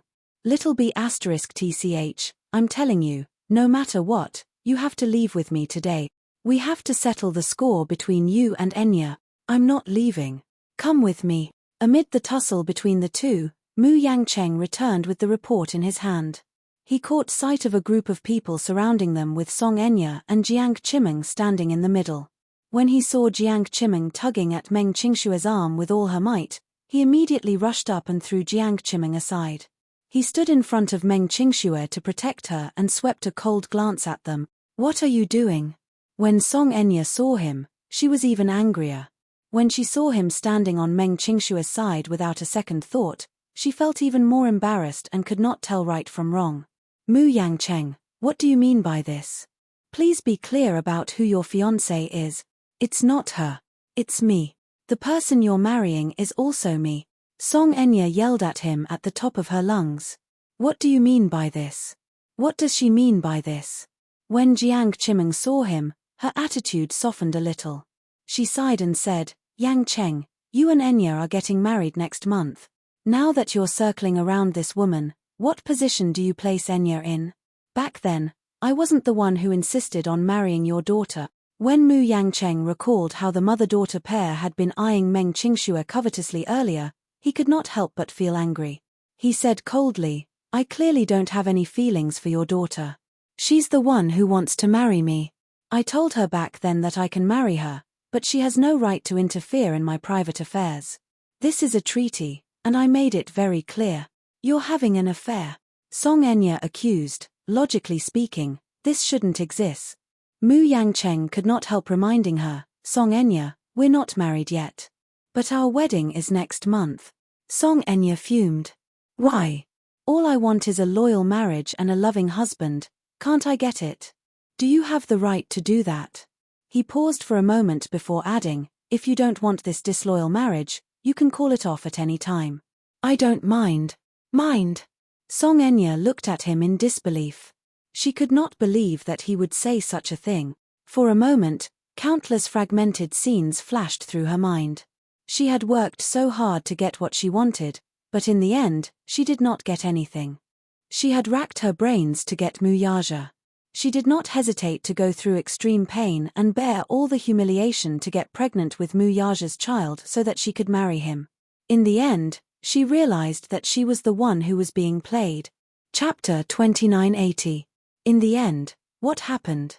Yun Shusha, whom she hated the most, was now being doted on by Muyaja. She was as blissful as she could be. A while ago, a media reporter reported that Yun Shusha had lost her eyesight due to that accident. Her eyes were injured and she was now recuperating at home. It was also said that because of Ji Yu Xing's incident, Yun Shusha was depressed and had no appetite. She almost lost the child in her stomach. However, she saw the paparazzi secretly taking photos of Yun Shusha wearing a mask and accompanied by Muyaja to the hospital for a prenatal checkup. She was all smiles the entire time. When Muyaja looked at her, even though the pixels of the photos were blurry, she could still feel his doting behavior, as if he was protecting a child. She hated it. Why did some people get happiness so easily, but what about her? Thinking about Yun Shusha, Meng Qingxue, and herself, Song Enya's heart suddenly turned cold and she felt so pitiful. She clenched her fists and suddenly walked toward Meng Qingxue. Grabbing her hand, she asked Mu Yangcheng, why do you like such a woman? What are you doing? Mu Yangcheng tried to block her hand, but Song Enya pushed him away abruptly. Looking at Meng Qingxue with a ferocious expression, she said arrogantly, I don't know where this little wild model came from. In terms of family background, and looks, how can such a lowlife compare to her? How am I inferior to her? Why are you protecting her like this? Don't you know? Your second uncle will never let her step into the Mu family's door. Mu Yangcheng was taken aback by her word. Don't tell me you've forgotten why your second brother was chased out of the Mu family. Song Enya's eyes were red as she gritted her teeth and said, it's because he insisted on being with Yun Shusha. But your second uncle is proud and arrogant. The Mu family's threshold is so high that it's not something that a slut of unknown origin can step into. If you insist on keeping this trash, have you not thought about the consequences? She paused for a moment before continuing. Your second brother loves beauties so much that he's willing to give up the Mu family's empire, but he was different. He was capable and had a business mind. Even if he left the Mu family, he would still be able to make a name for himself. Now that he had established the Shengyu Financial Group, he could still maintain his glory. What about you, Mu Yangcheng? Don't forget what you relied on to become the head of the Mu Jiao. Ask yourself, if you leave the Mu family, what are you? You're nothing. Mu Yancheng's face paled as he was agitated by her attack. But what she said was the truth. If he left the Mu family, he would have nothing. He's not like Mu Yaja. Mu Yaja had a genius business mind since he was young. Even when he was still the CEO of the Mu Group, although he was controlled by Mu Linfeng on the surface. Who was Mu Linfeng? It was not an exaggeration to describe him as a sly old fox. He actually managed to empty more than half of the Mu Group behind Mu Linfeng's back. Although it was said that he was chased out of the family, this was only the Mu family's side of the story. What was the truth? He left in a carefree manner and became the chairman and CEO of the Shengyu Financial Group in a grand manner. He was still a glorious legend. As for him, Mu Linfeng would not let Meng Qingxue step into the Mu family. Chapter 2981. Although he was the head of the family, the real power was still in the hands of Mu Linfeng. What Mu Linfeng wanted was only a puppet and a facade. His current extravagant lifestyle was being held down humbly by the Mu family. If he left the Mu family, he would really have nothing. Don't you want to think about it properly? Song Enya pointed at Meng Qingxue and questioned him. For such a woman, is it really worth it to follow Mu Yaja's example and give up the position of the Mu family head? Mu Yangcheng glanced at Meng Qingxue. He could not be chased out of the Mu group. He wanted to give Meng Qingxue and the child in her womb the best life possible. However, all of this was given to him by the Mu group. Once he left the Mu group, he would have nothing. Meng Qingxue looked at him anxiously. As if she could see through his struggle, she smiled and said, Yang Cheng, don't listen to her. Even if you leave the Mu group, you won't have nothing. Don't you still have me? And the child in my womb? How can you have nothing? Song Enya rebuked angrily. Shut up. You're the one who should shut up. Meng Qingxue yelled at her before turning to Mu Yangcheng. Yangcheng, don't you understand me? I know that you want to give me the best life possible. However, everyone has a different definition of happiness. Some women want to live in a big villa and have a bodyguard around them 24/7. However, I only want you. You're enough. Even if you really have nothing, it's fine. After a pause, she choked and said, on the contrary, I feel that if you really have nothing, I can protect and love you with more peace of mind. That's because I don't have to care about what others think, and I don't have to be suspected of having ulterior motives for loving you. I love you, but I only love you as a person. Nothing else is important. Ayo, that's so touching. Do you really think that Yang Cheng will give up the Mu group for you? Song Enya pinched her chin and said aggressively, don't you know how long he's been coveting everything he's gotten today? Don't you know? How long had he yearned for this day? Now that he has obtained everything, do you really think he will be willing to give it up again? What a joke. You. After a pause, she added, it's easy for you to say that, but don't you know that a poor couple has many sorrows? What Mu Yangcheng wanted had always been obvious, so he would naturally make the right choice. It's not your turn to fan the flames here. Song Enya. Meng Qingxue glared at her and suddenly sneered. I heard that in order to get pregnant with Mu Yaja's child, you did not hesitate to undergo artificial insemination. However, you didn't expect that Mu Yaja would swap your semen for Yancheng's. By a freak combination of factors, you got pregnant with Yancheng's child. So, is this what you want as well? Song Enya's face turned ugly. Shut up. Her gaze suddenly landed on Meng Qingxue's stomach. A cruel glint flashed across her eyes as she curled the corners of her lips into a bloodthirsty smile. Do you think that with the child in your stomach, you can become a mother because of the child? You're delusional. I'd like to see how you're going to strut around in front of me if you don't have this child. As she said that, she suddenly stretched out her hand and grabbed at her stomach. No. Chapter 2982. Meng Qingxue was so frightened that her face turned pale. She hurriedly retreated, but Song Enya pounced on her like a madwoman and wrestled with her again. She wanted to destroy this child. When that time came, let's see how a fallen woman like Meng Qingxue could stir up trouble. Mu Yangcheng finally reacted. Without thinking, he rushed over and separated the two people who were wrestling. He stood in front of Meng Qingxue and pointed at Song Enya. He said sternly, "Song Enya, are you a shrew? I've already warned you time and time again that you shouldn't pester me endlessly without knowing what's right or wrong. Otherwise, don't blame me for being rude." "Shrew? Are you calling me a shrew?" Song Enya widened her eyes in shock. She could not believe that he would say that about her. Shrew. No one had ever described her like that since she was a child. "If you dare to touch a single strand of Qingshue's hair, I won't let you off." Mu Yancheng's next words thoroughly infuriated Song Enya. She nodded. Her eyes were sharp as she said in a trembling voice, "All right. Mu Yangcheng, you're amazing. You're really amazing. I'd like to see what you can do to me if I get rid of this B** starred in this woman's stomach." With that, she rushed hysterically toward Meng Qingxue and pushed Mu Yangcheng with all her might. Her eyes were bloodshot. Seeing that Meng Qingxue was about to be pushed to the ground, Mu Yangcheng was concerned about the child in her stomach. Without thinking too much, he supported Meng Qingxue and pulled her into his arms. With his other hand, he pushed Song Enya protectively. Song Enya put all her strength into her hand, so when Mu Yangcheng pushed her, she could not maintain her balance at all and her body leaned back. Mu Yangcheng only heard Jiang Qimeng scream.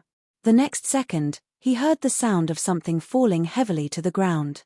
Her bag fell to the ground, and the skincare products and phone inside scattered on the ground. Then, the sound of people gasping could be heard from all around. Meng Qingxue was also taken aback. Mu Yangcheng hugged her and followed her line of sight, only to be horrified to see Song Enya lying on the ground. Her contorted features showed how much pain she was in. Jiang Qimeng immediately ran over and helped her up. Concerned, she asked, "Are you all right?" Song Enya's face was ghastly pale as beads of cold sweat broke out on her forehead. Jiang Qimeng flew into a rage out of humiliation. Pointing at Mu Yangcheng, she yelled, "Mu Yangcheng, are you crazy? Enya is also pregnant with your child. What do you mean by this?" "You." "Mom," beside her, Song Enya's feeble voice interrupted her helplessly. She clutched Jiang Qimeng's sleeve tightly as she sobbed weakly, "Mom. It hurts." Someone screamed, "It's bleeding." Jiang Qimeng looked at her legs in shock, only to see two streams of viscous liquid flowing down her inner thighs slowly. "Enya. Why are you bleeding?" Song Enya's face turned even paler when she heard that she was bleeding. She only felt a sharp pain in her stomach, as if something in her body was falling hard. She followed Jiang Qimeng's gaze and looked down. When she saw the drops of blood on the ground, she was so anxious that she was about to cry. Meng Qingxue was also shocked by this scene, and her face turned ugly. Chapter 2983. Song Enya was afraid and in despair. She was 5 months pregnant, so it was not like she did not have any feelings for the child in her stomach. Furthermore, this was her last bargaining chip and bet. If she lost it, she would not know what to do. "Mu Yangcheng, why are you so heartless?" Jiang Qimeng questioned. The people around them immediately said, "Hurry and send her to the emergency room." "Yes." The nurse rushed over when she heard the news and pushed Song Enya to the emergency room. Meng Qingxue's breathing quickened. She grabbed Mu Yancheng's sleeve and asked worriedly, "Will something happen to Song Enya?" "I don't know." Mu Yangcheng did not know how to reply to her, because even his mind was in a mess. Meng Qingxue asked cautiously, "What if the child in her stomach can't be saved? Will you be sad?" "No." Mu Yangcheng sneered. "That child shouldn't exist. It's her own fault and she deserves it. I didn't want to push her. It's her. I'm afraid that she'll hurt you." As he spoke, his breathing suddenly quickened. Mu Yangcheng looked down at his hands. It was these hands that had pushed Song Enya away earlier. If the child really could not be saved, it must be because of him. "But I didn't push her on purpose." He didn't do it on purpose. He didn't want to hurt her. Meng Qingshue's heart ached. She hugged him tightly and said sadly, Yang Cheng, don't think about it. I know, I saw it. You didn't want to hurt her. You were trying to protect me. Don't blame yourself. Mu Yangcheng hugged her and closed his eyes weakly. Outside the operating theater, Jiang Chimeng had been sitting for a long time. When Mu Yangcheng and Meng Qingxue walked over, she looked up and saw them. She stood up agitatedly and pounced on Meng Qingxue. It's all your fault. It's all your fault, you little b***tch. The doctor said that the child might not be saved. If it weren't for you, if it weren't for you. As she spoke, she was about to slap Meng Qingxue. Mu Yangcheng shielded Meng Qingxue with his body and pushed Jiang Chimeng away. Auntie, calm down. Please conduct yourself with dignity. Jiang Chimeng's eyes were bloodshot. Mu Yangcheng, are you still going to protect her? If the child doesn't survive, it has nothing to do with her. Mu Yangcheng said agitatedly, I'm responsible for this. I'll take responsibility for my own actions. If you have any dissatisfaction, just come at me. Jiang Chimeng nodded and said in a trembling voice, okay. You're a man. You're a responsible man. Why are you Going's mother? What if she's lost her child? What? She questioned him as she punched his chest. Just then, the door suddenly opened. Jiang Chimeng turned around anxiously and saw the doctor walking out. She immediately went up to him and asked worriedly, Doctor, how is my daughter? Madam, please calm down a little. Please calm down. I'm really sorry that the child couldn't be saved. I'm sorry. Jiang Chimeng's eyes widened when she heard this. She fell to the ground weakly and could not get up no matter how the nurse tried to help her. Soon, the operating table was pushed out. Song Enya had just finished a curettage. As she was 5 months pregnant, the anesthesia from last night's curettage had slowly worn off. She endured the pain as her face was covered in cold sweat. Chapter 2984. Jiang Chimeng's heart ached as she rushed forward. She held onto the bed and looked at her. How do you feel? Does it hurt a lot? Where's the baby? Song Enya asked in a trembling voice. Is the baby still here? As she spoke, she raised her heavy hand to touch her stomach, only to feel a flat area. Her tears fell uncontrollably. When Meng Qingxue heard this, her face froze for a moment. She felt the man's back stiffen and her heart plummet. In the ward, Song Enya had fallen asleep after being injected with a sedative. Mu Yangcheng sat outside the door while Meng Qingxue sat beside him, never leaving his side. He originally wanted to send her home first, but Meng Qingxue said that no matter what, she wanted to be with him and not go anywhere. Mu Yangcheng could not do anything about it, so he let her be. When Mu Shuminit received the news, he rushed to the hospital. When he reached the door of the ward, he saw Mu Yangcheng and Meng Qingxue sitting together with him. He frowned slightly, walked over, and glanced at them coldly. Mu Yangcheng did not notice her. His head was lowered, and he seemed to be thinking about something. He did not hear Mu Shuminit's footsteps coming over. It was Meng Qingxue who reacted and nudged him gently. He looked up and was surprised to see Mu Shuminit. Why are you here? Don't ask me first. As Mu Shuminit said this, he glanced at Meng Qingxue from the corner of his eye, seemingly hinting at something. Shouldn't you explain who this is? Auntie, I'll tell you about her later. As Mu Yangcheng said this, he stood up and said to Mu Shuminit, Song Enya had a miscarriage. A miscarriage? Yes. The child is gone. When Mu Shuminit heard this news, his expression changed. Looking at the guilty look on his face, he seemed to have guessed something and asked tentatively, Song Enya's child is gone. Is it related to you? Mu Yangcheng took a deep breath. I accidentally pushed her and she fell to the ground. The child was lost. You. Mu Shuminit was furious and questioned him, why were you so careless when you knew that she was pregnant? I didn't do it on purpose. She seemed to have gone crazy and pounced on Qingxue. I saw that she was like a shrew, so without thinking, I wanted to push her away. In the end, I didn't control of my strength. In the end, it's all because of this woman, right? Yes. You. Meng Qingxue. Mu Yangcheng said unhappily, Don't spout nonsense. Mu Shuminit interrupted him again and warned coldly, don't forget how you became the head of the family. Mu Yangcheng fell silent and his face turned ashen. Don't tell me you want to imitate your second brother and have a second Yun Shusha. Then, learn from him and hand over the position of the family head to someone else. Chapter 2985. Auntie, if it's an unnecessary explanation, I don't want to hear it. Mu Shuminit was obviously infuriated by him. When she received a call saying that something had happened to Song Enya, she immediately rushed to the hospital. On the way there, she found out that it was this troublesome nephew of hers who had caused Song Enya's miscarriage. She was even more baffled. Why did such a thing happen all of a sudden? Back then, Mu Yangcheng had promised her that in order to become the head of the Mu family, he had analyzed the pros and cons clearly. Mu Shuminit had also made a pact with him. This concubine could be married into the family, but he had to mediate the relationship between the concubine and the main wife. But he, on the other hand, had caused such a foul atmosphere. Once she arrived at the hospital and saw Meng Qingxue, she roughly figured out what was going on from the beginning to the end. Mu Shuminit was afraid that if Mu Yangcheng were to emulate Mu Yaja and choose a woman over the family, then all her efforts would go down the drain. Yangcheng, I'll say the ugly things first. Meng Qingxue can be a concubine, but if she breaks the rules of the Mu group, you know what I'm capable of. Don't blame me for not warning you earlier. Mu Shuminit's words were harsher. Mu Yangcheng glanced at Meng Qingxue and then at Mu Shuminit before slowly nodding his head. Only then was Mu Shuminit satisfied and entered the ward. Meng Qingxue kept her head lowered and remained silent.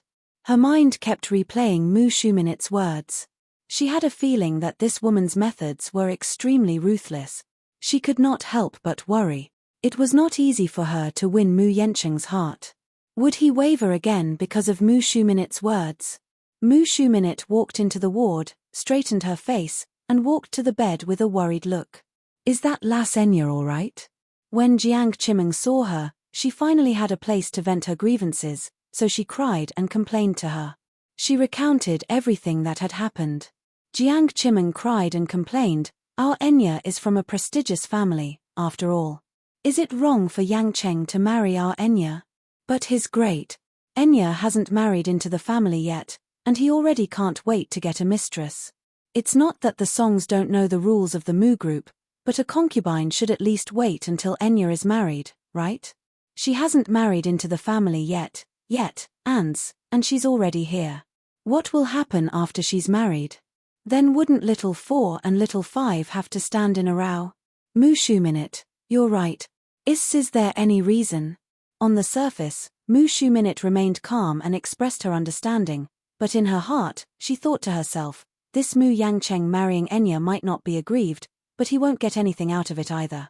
In her eyes, Song Enya was a withered flower that Mu Yaja did not want. Seeing that Mu Yaja could not get her, she turned around and wanted to get close to Yangcheng. She even felt wronged for Yangcheng. How could Jiang Chimeng come here to complain? However, this thought remained in her heart. Mu Shuminit smiled gently and said, Chimeng, what are you talking about? Speaking of which, I know that Enya has been wronged this time. If the child is gone, then so be it. Even if it's gone, there'll be plenty of time in the future after she marries into the family. She'll still have children. Chapter 2986. Now that the child is gone, is this marriage still valid? Of course, it's still valid. Mu Shuminit exchanged pleasantries, but she was gnashing her teeth in anger. This Jiang Chimeng actually knew how to negotiate with her. This woman had it all planned out. Wasn't she just worried that Mu Yangcheng would go back on his word and refuse to marry her after losing the child? Mu Shuminit was furious, but she could not make things too awkward in public. Moreover, on the way here, Mu Linfeng called and asked her to calm the emotions of Jiang Chimeng and Song Enya. She did not understand why she always had to clean up such messes. When Jiang Chimeng heard Mu Shuminit's words, the uneasiness in her heart dissipated slightly. She was worried that Mu Yangcheng would have a reason to call off this marriage if Song Enya's child was gone. However, the news had already been released and the invitations had been sent out.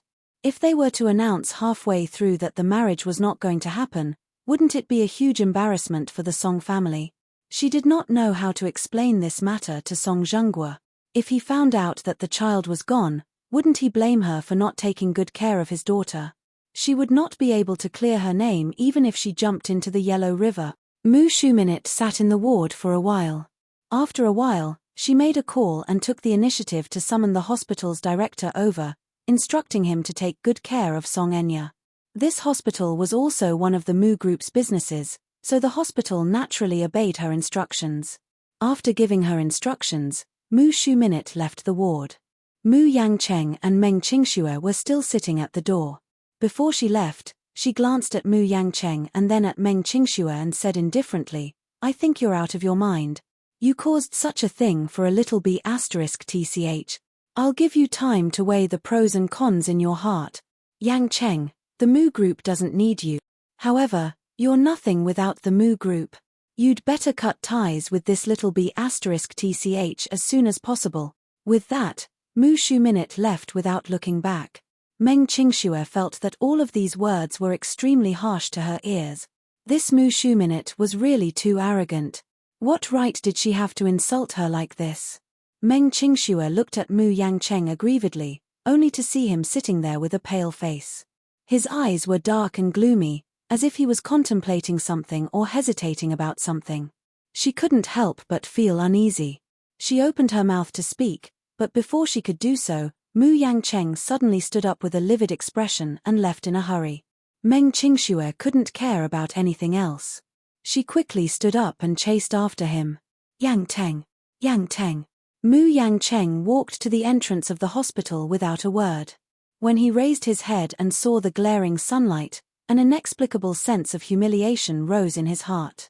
He suddenly clenched his fist and smashed it hard on the stone pillar at the entrance. His tightly clenched fist was instantly drenched in blood. Meng Qingxue chased after him. When she saw him repeatedly smashing his fist on the stone pillar, she rushed up in horror and hugged his arm. "Yangcheng, what are you doing?" Mu Yangcheng flung her hand away and walked to the side angrily with a sharp gaze. He hated himself for not fighting for it. When Mu Yaja was still the CEO of the Mu Group, he was high and mighty and dazzling. Everyone was respectful and obedient to him without hesitation. What about him? Chapter 2987. On the surface, Mu Linfeng seemed to think highly of him, but in reality, he was just like a regent in ancient times. On the other hand, he was like a puppet emperor. On the surface, he could summon the wind and summon the rain, but he had no real power at all. Unfortunately, he could not leave the Mu Group. Mu Yangcheng felt extremely vexed. In particular, Mu Shuminit's reprimand earlier made him feel even worse. He was increasingly aware that he was being used. Ever since he took over, the Mu Group's economy had been constantly declining. If it were not for the support of the Mu Group's biggest industry, the medical industry, they would have been burdened with tens of billions of debt long ago. Mu Linfeng was mentally and physically exhausted because of the financial group's affairs, but when he wanted to intervene in the Mu Group's affairs, Mu Linfeng did not let him. He could only sit in the luxurious office that symbolized the highest authority, but he was essentially reduced to a vassal. It was not that he was not resigned, but there was nothing he could do. Even he himself felt that he was too useless. He felt that he did not have any dignity to speak of. Especially in front of Meng Qingxue, Mu Shuminit ridiculed and mocked him, which made him feel even worse. Meng Qingxue walked to his side. When she touched his hand, Mu Yangcheng sensitively let go of her hand and turned his face away. She was shocked. "Yangcheng, what's wrong?" "Nothing. Just now." She mustered up her courage and said, "Don't take what your aunt said to heart." He turned around and questioned her instead. "How can I not take her words to heart? She meant that I'm a good-for-nothing and a puppet. If I don't obediently follow the family's arrangements, she's implying that I'll be expelled from the Mu family." After a pause, he laughed coldly. "What does this mean?" "This means that I'll have nothing." "Didn't I say that you won't have nothing?" Meng Qingxue said anxiously. "Don't you still have me?" "You. Do you understand what kind of situation it will be to be expelled from the Mu family?" Mu Yangcheng moved closer to her and enunciated each word clearly. "Qingxue, Have you ever thought about how it feels to fall from a high place to the bottom of a valley? Meng Qingxue looked at him in a daze and shook her head. That's because you've never stood at the top. That's why you can say certain things so casually. Mu Yangcheng paused for a moment before continuing. Falling from such a high place is more than just smashing one's bones into pieces. Everyone will laugh at you, ridicule you, and belittle you. Meng Qingxue was stunned, but she heard him say helplessly, I'm the CEO of Mu Group now. Yes, I don't care about such a status, but once I'm expelled from the Mu family, I'll have nothing. What did this mean? This means that I might not even be able to support myself. No matter how hard I try, I will never be able to catch up to Mu Yaja. People were different from each other in the first place. Some people were born as noble as the clouds, while others were born as lowly as mud. In the past, I was suppressed by him. Now, even if he has left the Mu family, he is still suppressing me. His eyes were filled with immense pain. Meng Qingxue felt as if a knife was being twisted in her heart. She could deeply understand his pain. I can accompany you. No matter what, I'll be by your side. Let me think about it. Mu Yangcheng said. Chapter 2988. I'm sorry, Qingxue. Let me be alone. With that, he walked away. Meng Qingxue stood there alone for a long time. After a while, a few bodyguards walked over and said to her, Miss Meng, President Mu wants us to send you back. The corners of her lips twitched violently, and then she smiled bitterly. Am I being sent to the cold palace? At the GU residence. Chu Ho had been in a coma for 2 months. He had woken up a few times in the middle, but then he fell asleep again and never woke up again. Xiao Bao didn't know that his mother, whom he missed dearly, was locked up in the GU residence to recuperate. Uncle Fu coaxed him that he had found his mother, but he was disobedient, so his mother didn't want to see him. When he became obedient, his mother would come and find him. Uncle Fu could be said to be very experienced. These words were tried and true for children. With this trick, Uncle Fu had Xiao Bao under his thumb. Xiao Bao promised repeatedly that he would be obedient and wait for Chu Ho to come and find him. Jiyu Jinglian had used some unknown method to register him and put him under the Jiyu household register. Xiao Bao had a new name because of this, Jiyu Chengze. Jiyu Jinglian had despised the name Xiao Bao more than once or twice. In order to come up with a name, Uncle Fu had gone through a lot of trouble. He had thought of hundreds of names that he disliked and sent them to Jiyu Jinglian for him to choose from. After picking and choosing, he finally chose this name, Jiyu Chengze. When Jiyu Jinglian told Xiao Bao this new name, Chu Xiao Bao was very unhappy at first. She felt that Jiyu Chengze's name was too lame and unpleasant to the ears. Xiao Bao sounded better. More importantly, Xiao Bao was already used to this name. His mother had always called him that. Hence, once the name was changed, Xiao Bao was more or less not used to it. In the end, the father and son argued and came to an agreement they would keep Xiao Bao as his nickname and Jiyu Chengze as his real name. Then, after Xiao Bao had a new name, he went to kindergarten like other children of his age. Xiao Bao was a little surprised. This was because he used to be envious of children of his age who could go to kindergarten and play with a group of children. But he didn't have a household register and couldn't go to school, so he could only peek outside the school. In such a big playground, the children played a lot of games. Some of them lined up to play eagle and chicken. Some of them surrounded a round black and white ball and kicked it around. Their mother said that it was a soccer ball. He wanted to play, but there was no one to play with him. This time, he could go to kindergarten. Little Treasure was extremely excited. However, on the first day of kindergarten, Xiao Bao scared the little guys in the kindergarten. That morning, the teacher brought Xiao Bao to the podium, followed by 2 fully armed bodyguards. They were all in black suits and wore sunglasses. Their expressions were cold, and their eyes were icy cold. They really scared the children in the class. When he came back, Xiao Bao complained to Uncle Fu. Because of this, none of the children in the class were willing to play with him. That was because the 2 bodyguards that followed him around the clock were too terrifying. Xiao Bao felt extremely wronged and could only sit alone in his seat. Uncle Fu didn't know whether to laugh or cry when he heard that. He felt sorry and helpless. Chapter 2989. But there was nothing he could do about it. Over the years, the Jiyu family had made many enemies in the underworld. Their enemies were from both the underworld and the underworld. Furthermore, Xiao Bao was the only son of the old master. He might even be the future successor of the Jiyu family. He had to be more or less tolerant. Otherwise, if anything were to happen to little young master, Jiyu Jinglian would be heartbroken if he were to die just like that after finally having a child of his own. Although Jiyu Jinglian didn't seem to care about Xiao Bao on the surface, he was just a little arrogant and a little unreasonable. But what about deep down? The baby was very precious. Xiao Bao had been in the Jiyu family for so many days and could be said to be able to call the wind and summon the rain. He could get whatever he wanted. Uncle Fu was still worried. What if Xiao Bao was spoiled by old master this time? What should they do? However, Xiao Bao was still in awe of Jiyu Jinglian. This little guy was very mischievous and wasn't afraid of anything except Jiyu Jinglian. Perhaps it was because Jiyu Jinglian had never been nice to him and always had a very cold expression on his face. In Xiao Bao's words, he was like a ghost. When Uncle Fu heard this, he laughed out loud. Then, he relayed Xiao Bao's words to Jiyu Jinglian. The latter's face immediately darkened. "You're saying that I'm like a ghost?" Jiyu Jinglian clenched his fists tightly. His face was terrifyingly stern. Uncle Fu's shoulders shook because he was laughing secretly. He said, "This little guy is really smart. He actually dares to talk about old master like that.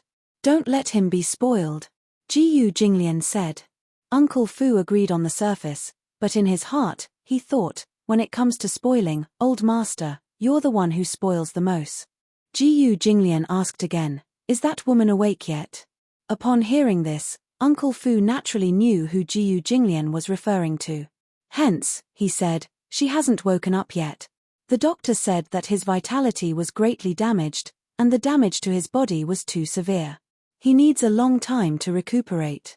She has been in a coma for more than 2 months. Don't tell me he'll never wake up." Uncle Fu was silent for a long time. Suddenly, he said, "The doctor said that she had 4 gunshot wounds, 3 knife wounds, and a perforated lung. 2 of these injuries were critical, and her body was severely damaged. Suddenly, he said carefully, one of them was because of you." Jiyu Jinglian suddenly recalled that there was once an assassination attempt on him. Chu Ho had taken a bullet for him. Although it did not hurt his vitals, the wound had contracted pneumonia and he had almost died. He remembered that time. "Take me to her." Uncle Fu nodded. Jiyu Jinglian followed Uncle Fu into the room where Chu Ho was recuperating. Because she had not woken up for a long time, they had already changed rooms twice.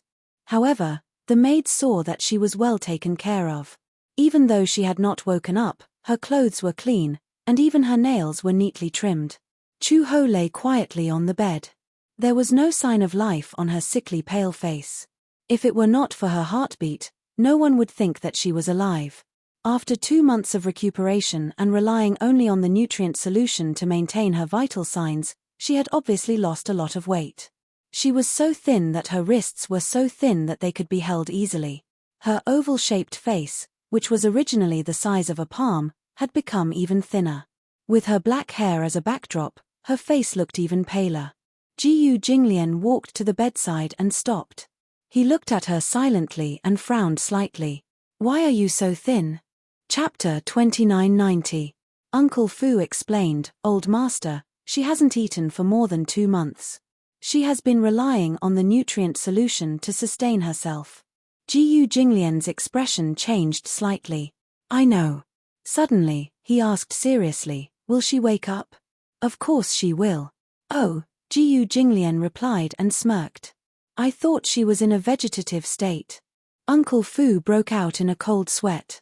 He had thought that Jiyu Jinglian had said that he wanted to see her because he was concerned about her.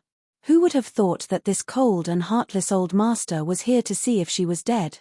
He didn't know whether to laugh or cry at this. As he thought of this, Uncle Fu asked carefully, "If she wakes up, what does old master plan to do with her?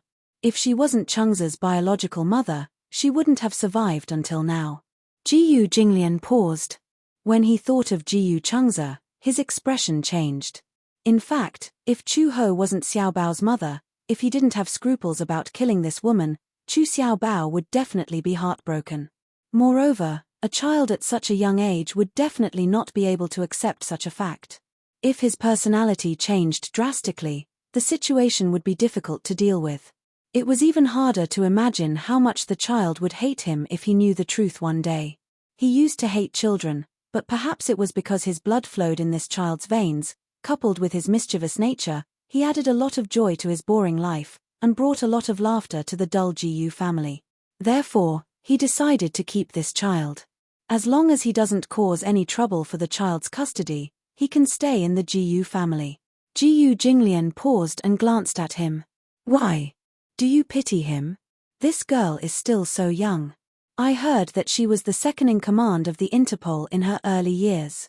Perhaps if we keep him in the Jiyu family and train him, he will be of some use. Jiyu Jinglian interrupted him and said, back then, she approached me under the orders of the organization to collect evidence on me. At that time, I was too careless. Otherwise, I wouldn't have let her succeed. She betrayed me. Do you think I will keep a woman who is unfaithful to me by my side? Master, for the sake of the child, let's not pursue the past. Uncle Fu advised earnestly. As I said, you can keep her. However, if she dares to play any tricks, I don't mind playing along. After that, Jiyu Jinglian turned around and left the room.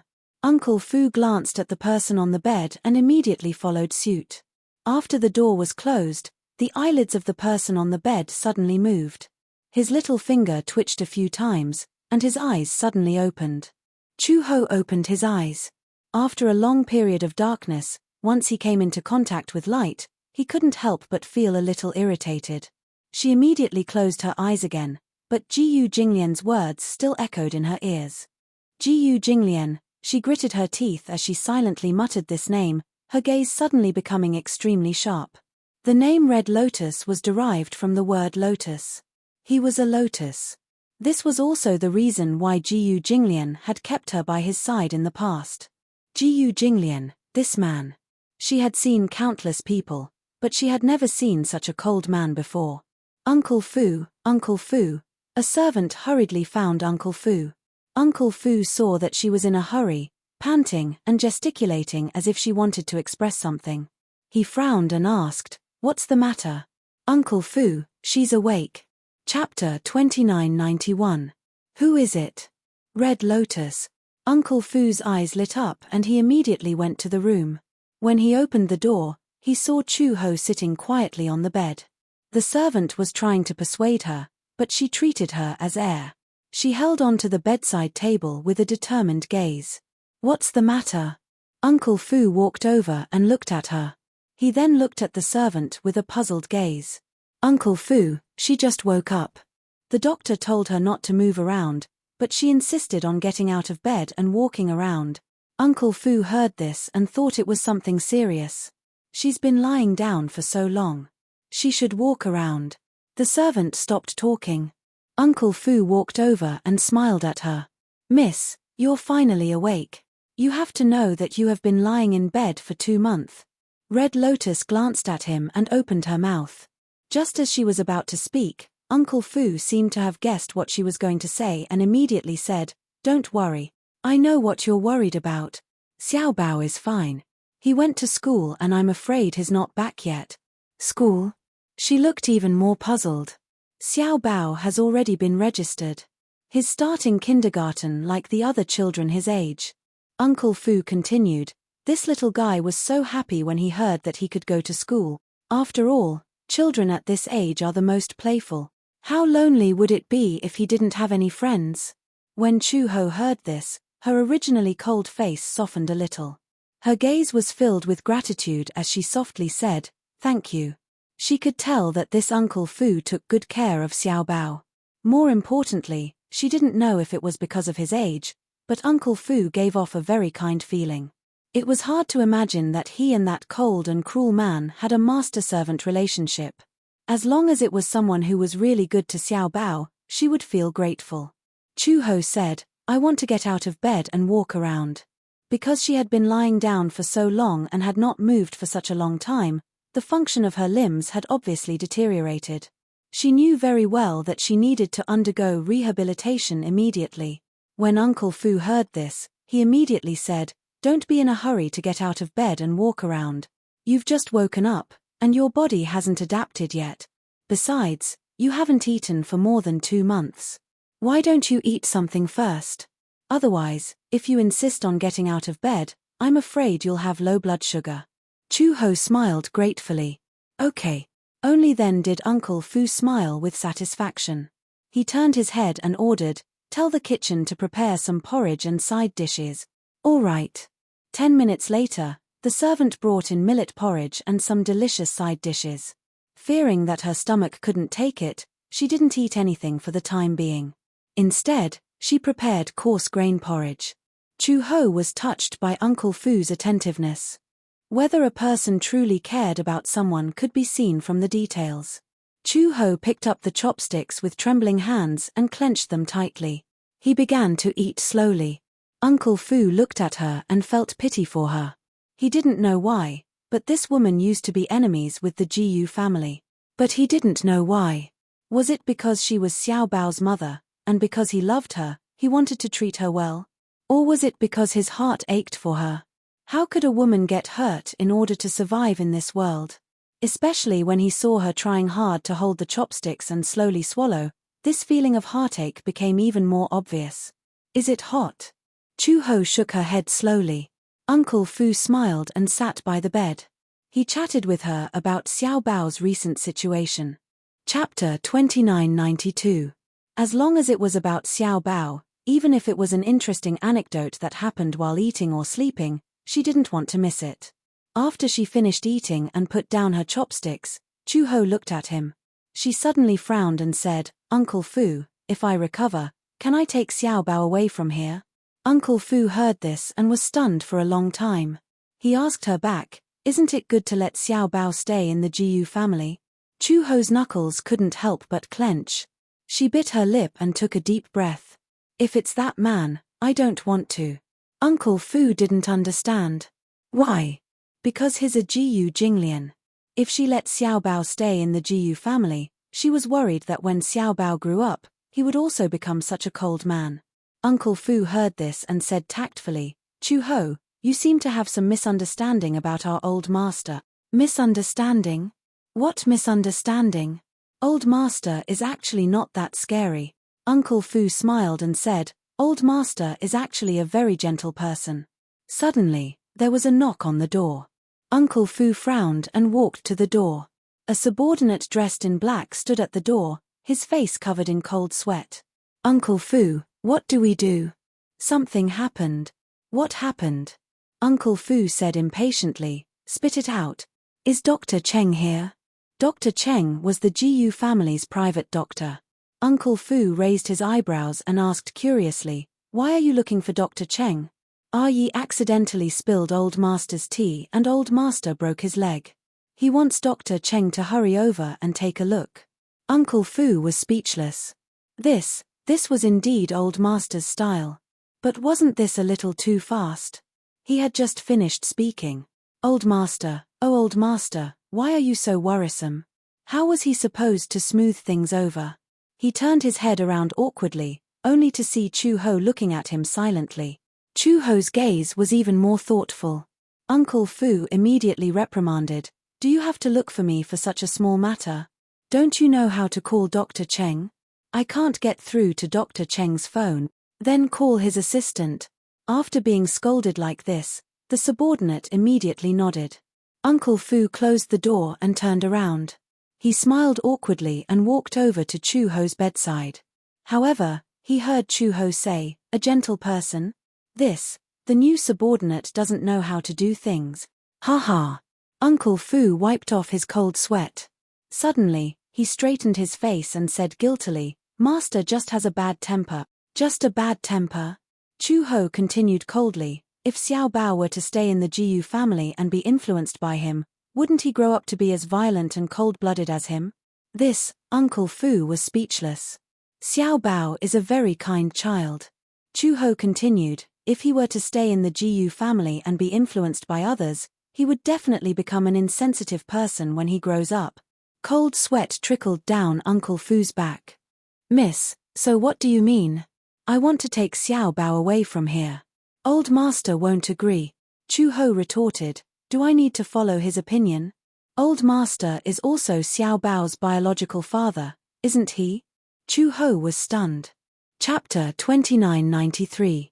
Chu Ho was secretly shocked. He, like Xiao Bao? Unbelievable. She had always thought that this man was a cold-blooded man who didn't know what kinship was, what love was, and what father-son relationships were. Even if it was his own uncle or brother, he wouldn't show any mercy to them. As for Xiao Bao, he was at most curious about him, but he would never develop feelings for him. So what if he had feelings for him? Did he know what responsibility was? Did he know how to be an excellent father? Perhaps, in his heart, there was only the so-called chivalry. She didn't want Xiao Bao to become a cruel and numb person like Jiyu Jinglian. Uncle Fu saw that she was in a daze and said, Old master has also said that you can leave, but you can't take Xiao Bao with you. But if you want to stay, you can, but you can't take Xiao Bao with you. Otherwise, old master will not show any mercy. He said that. Chu Ho was a little stunned. Yes. Uncle Fu said, I'll give you some time to think about it. But don't make things difficult for me. With that, he turned around and prepared to leave. Uncle Fu had just walked to the door when Chu Ho suddenly said, Can I see Xiao Bao? Uncle Fu turned around and glanced at her. Of course, but not now. Chu Ho frowned. Why? If Xiao Bao sees you in this state, his heart will ache and he will be sad. Recover well. At least, don't let Xiao Bao worry about you. Chu Ho reacted and nodded. Uncle Fu left the room. Chu Ho held onto the bedside table and was about to get off the bed. When the maid saw this, she immediately went forward to help her. She pushed her hand away and slowly raised her head. Expressionlessly, she said, I can do it myself. But, the servant was quite worried about her. You've been lying down for so long, your legs must be very weak. If I don't support you a little, I'm afraid you'll fall, right? It would be bad if you reopen the wound on your back. Chu-He said coldly, I don't have the habit of asking others for help. Only then did the servant step aside. She held onto the bedside table and slowly stood up. However, the muscles in her legs seemed to be unable to exert any strength. It was as if they had gone numb. Chu Ho only felt a cramp in her leg. She hurriedly supported herself against the wall and slowly walked forward. She leaned against the wall and slowly moved to the window. She forcefully opened her eyes wide to welcome the sunlight outside the window. Even if she was stimulated to the point of tears, she would not close her eyes. He didn't know how long it had been since he saw the sun. When he woke up from his deep sleep, he felt as if a lifetime had passed. Outside the window, someone shouted, Little young master, school is over. Chu Ho was slightly shocked and quickly looked through the window. Outside the window, in the courtyard, more than 20 of his subordinates suddenly stood in 2 straight rows, respectful and reverent. Welcome back, little young master. Xiao Bao carried his school bag and walked into the courtyard. He looked up and curiously looked at the 2 rows of subordinates who were welcoming him home. He seemed to be used to it and walked past them. When Chu Ho saw Xiao Bai, her eyes finally regained focus. She stared at his back view as he walked towards the main hall. The little fellow was still so thin, but he did not look as dejected as she had imagined. Uncle Fu had taken good care of him. He had not suffered any grievances in the GU family for so long. Chapter 2994. In the following week, Chu Ho worked hard on her rehabilitation. Her body was seriously damaged. Just as the doctor had said, when she was working for the Interpol, she was severely overdrawn and had suffered numerous internal injuries. In order to nourish her body, Uncle Fu followed the doctor's instructions and went to the pharmacy every day to get Chinese medicine for her to drink. Chinese medicine was very bitter. Chu Ho rarely came into contact with Chinese medicine, but she was anxious to recover, so she endured it no matter how bitter it was. The GU family had their own Chinese medicine pharmacy and their own private doctors. Just the main house alone was equipped with 4 to 5 doctors. Jiyu Jinglian was a strong believer in Chinese medicine. Chu Ho understood this point very well. He used a brush and rice paper to write the movements. 3 of the doctors were Chinese medicine practitioners and 1 was a Western medicine practitioner.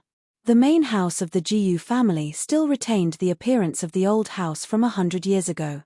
It had been renovated and designed with a beautiful Chinese courtyard, rockery, and flowing water. Everywhere one looked, it was filled with a classical charm. The Jiyu family had even specially hired a famous feng shui master to design the feng shui. The land that the Jiyu family originally occupied was famous for its feng shui treasures. Feng shui treasures were not to be underestimated, but it was very particular and required a lot of knowledge. The Jiyu family had the azure dragon at the back and the white tiger at the right. 1 dragon and 1 tiger dominated the entire house. There was a mountain of paintings in front and a famous hall in the middle. The tortuous rivers hid the wind and gathered the qi. It was rich and prosperous. The Jiyu family was spacious and could accommodate 10,000 horses. It could allow the future generations to have a bright future. The natural landscape and the flooring of the house could resist all disasters. The house would be prosperous and healthy. Such a treasured feng shui was coveted by many. In the capital, only the main houses of the Mu family and the Jiyu family were designed this way. Chu Ho originally thought that when she woke up, Jiyu Jinglian would definitely make things difficult for her. For 7 days, she did not see Jiyu Jinglian. Uncle Fu promised her that when she recovered, he would let her see Xiao Bao. Usually, he could only stand by the window and secretly watch her. She had no complaints and understood Uncle Fu's good intentions. After all, she was so weak now. It was inevitable that her child would be heartbroken if he saw her. Although Xiao Bao was young, she was very intelligent and knew how to be considerate. If he saw her sickly appearance, he would be worried. At first, she could only get out of bed and walk around the room, but her willpower was shockingly strong. An ordinary person with such a damaged body would definitely suffer a lot during the rehabilitation period. One had to know that the function of her legs had deteriorated severely. Once she walked, her muscles would twitch and cramp, making it difficult for her to stand firm. But she insisted on walking. When she was really tired, she rested for a while and then continued walking for another half an hour. By the 3rd day she was able to walk in the back garden by herself. The doctor said that basking in the sun more could replenish calcium, which was good for the bones. Chu Ho engraved it in her heart. Once the sun rose, she walked around the courtyard. On the 6th day, she was actually able to run. Her astonishing recovery speed made Uncle Fu's eyes pop out of their sockets. Chu Ho silently thought that if she recovered as soon as possible, she would take Xiao Bao and leave the Jiyu family if she had the chance. However, at the same time, Jiyu Jinglian received an invitation from the Mu family. At night, he was reading in the study when Uncle Fu knocked on the door and entered. He asked softly, "Master, are you busy?" Chapter 2995. Uncle Fu replied, "It's a wedding invitation from the Mu family. Do you want to take a look?" Jiyu Jinglian finally looked up, and there was a slight change in his expression. "Wedding invitation?" Uncle Fu explained, "Yes. It's the wedding banquet of Mu Yangcheng and Song Zhengguo's daughter, Song Enya." Jiyu Jinglian put down his book and snorted. "They're getting married. Why would they send me an invitation?" Uncle Fu pondered for a moment and suddenly said, "Ever since Mu Yaja left the Mu group, the Mu family has suffered a great blow. Although Mu Yaja has become the head of the family, he hasn't brought any vitality to the Mu group compared to when he was still in power. He's just putting on a show when he's the head of the family. Who doesn't know who's in charge of the Mu group now?" Jiyu Jinglian raised his eyebrows, appearing unmoved. "Oh." Uncle Fu continued, "Mu Linfeng is still holding up the Mu group now. Shengyu Financial Group is now eyeing you covetously. I think the Mu family sent you an invitation because they want to rope in the Jiyu family as their backer and establish some connections. I'm afraid this wedding invitation has the meaning of an olive branch." Jiyu Jinglian said coldly, "You don't have to show it to me. He might not be willing to accompany Mu Linfeng, that old fellow, even if he wanted to get close to him." The Mus and the Gus were not sworn enemies, but they had never been on good terms. There was no need for him to join in the fun. Uncle Fu nodded. Just as he was about to close the door, Xiao Bao's voice suddenly came from outside. Uncle Fu. He appeared out of nowhere and saw the red booklet in Uncle Fu's hand. He asked curiously, Uncle Fu, what's that in your hand? Uncle Fu smiled and immediately said, this is a wedding invitation. Wow. Is someone getting married? Chu Xiao Bao immediately became excited. Back in Yang City, one of Chu Ho's colleagues had gotten married. She had also brought back such a wedding invitation and a box of wedding candies. She said that when people got married and had a good relationship with each other, they would send such wedding invitations and candies. If he went to the wedding banquet, he even received a red packet. Chu Xiao Bao looked around him and asked curiously, Uncle Fu, don't you have wedding candies? Or did I tell you to hide it? Yes. I'll bring it to you later. Look at your greedy face. Uncle Fu, are you going to the wedding banquet? Then, is it convenient for you to wear me? How could Uncle Fu not know what he was thinking? He deliberately teased him. Do you want to go to the wedding banquet with me and then receive red packets? Chu Xiao Bao was bashful for a moment. He nodded with a red face and emphasized, in the past, when Mom brought me to a wedding banquet, I always got a red packet. Uncle Fu couldn't help but laugh at once. After all, the child was still immature. He didn't know that if the Jiyu family wanted to go to the wedding banquet, they would have to send a 7-figure sum. The red packet that he would receive would at most be a 4-figure sum. No matter how he looked at it, it was a losing deal. When Jiyu Jinglian heard Xiao Bao's voice, he looked up and called out, Chengzi, come in. Xiao Bao didn't realize that Jiyu Jinglian was calling him. It was Uncle Fu who reminded him, Xiao Bao, he's calling you. Hey! Xiao Bao poked his little head in and saw Jiyu Jinglian looking at him and waving at him. Only then did he realize that Chengzi was calling him. He seemed to have not gotten used to this new name yet. He walked to Jiyu Jinglian's side. His little hand rested on the table as he looked at him eagerly. Jiyu Jinglian asked him, do you want to go? Chapter 2996. Jiyu Jinglian raised his eyebrows. You want to go so badly? Not really. He fiddled with his fingers and stammered for a while. Suddenly, he showed a timid expression and said in a voice as soft as a mosquito, yes. He lowered his head and fiddled with his fingers. From Jiyu Jinglian's angle, he could only see his drooping eyelashes and his chubby cheeks. His adorable expression softened his heart. Jiyu Jinglian hugged him in his arms and reached out to stroke his little head. He gave a rare smile and said, okay, let's go together then. Then, Xiao Bao looked a little greedy. Will there be red packets? Jiyu Jinglian actually had the patience to answer his childish question seriously. Yes, and I think there will be a lot. Really? Xiao Bao asked excitedly, can you give me all of it? Jiyu Jinglian said matter-of-factly, of course. Wow, that's great. Xiao Bao was elated. In his heart, he was silently fantasizing about how many red packets he could receive. If there were a lot, he began to imagine how he would spend the money. If only there were 500 yuan. He was overjoyed at the thought of having 500 yuan. He had never seen so much money before. 500 yuan. Wow, he was rich. Fortunately, Jiyu Jinglian could not read minds. He only saw his elated expression and thought that he was looking forward to the banquet. He did not know that he was thinking about how to spend the 500 yuan. If Jiyu Jinglian knew what he was thinking, he would not know whether to laugh or cry. The Jiyu family had hundreds of millions of assets, mountains of gold, silver, and diamonds. This little guy was actually satisfied with just 500 yuan. However, Baby Chu was, after all, someone who had experienced the northwest wind.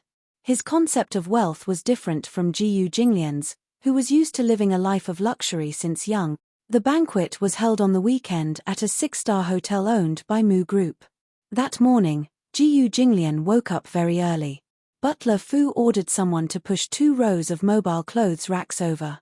One row had large suits hanging on it, while the other row had smaller suits hanging on it. Jiyu Jinglian was very picky about what he wore. He first chose a suit for himself. As he was thin, He deliberately chose a double-breasted black suit. He looked imposing in it. He looked in the mirror and adjusted his appearance. Then, he turned and walked to the other row of clothes racks to choose a suit for Xiao Bao. As he picked, he asked, "Is he up yet?" "I've already sent someone to wake the young master up. After helping him wash his face and brush his teeth, I'll bring him here to change his clothes." "Oh." Jiyu Jinglian picked up a black suit and looked at it. Suddenly, he raised his eyebrows and turned to look at him. "What about that woman?" "Master, are you asking about Hong He?" "Of course. She's been doing rehabilitation recently. She's recovering very quickly," Jiyu Jinglian said. "Watch her carefully." "Yes. I understand."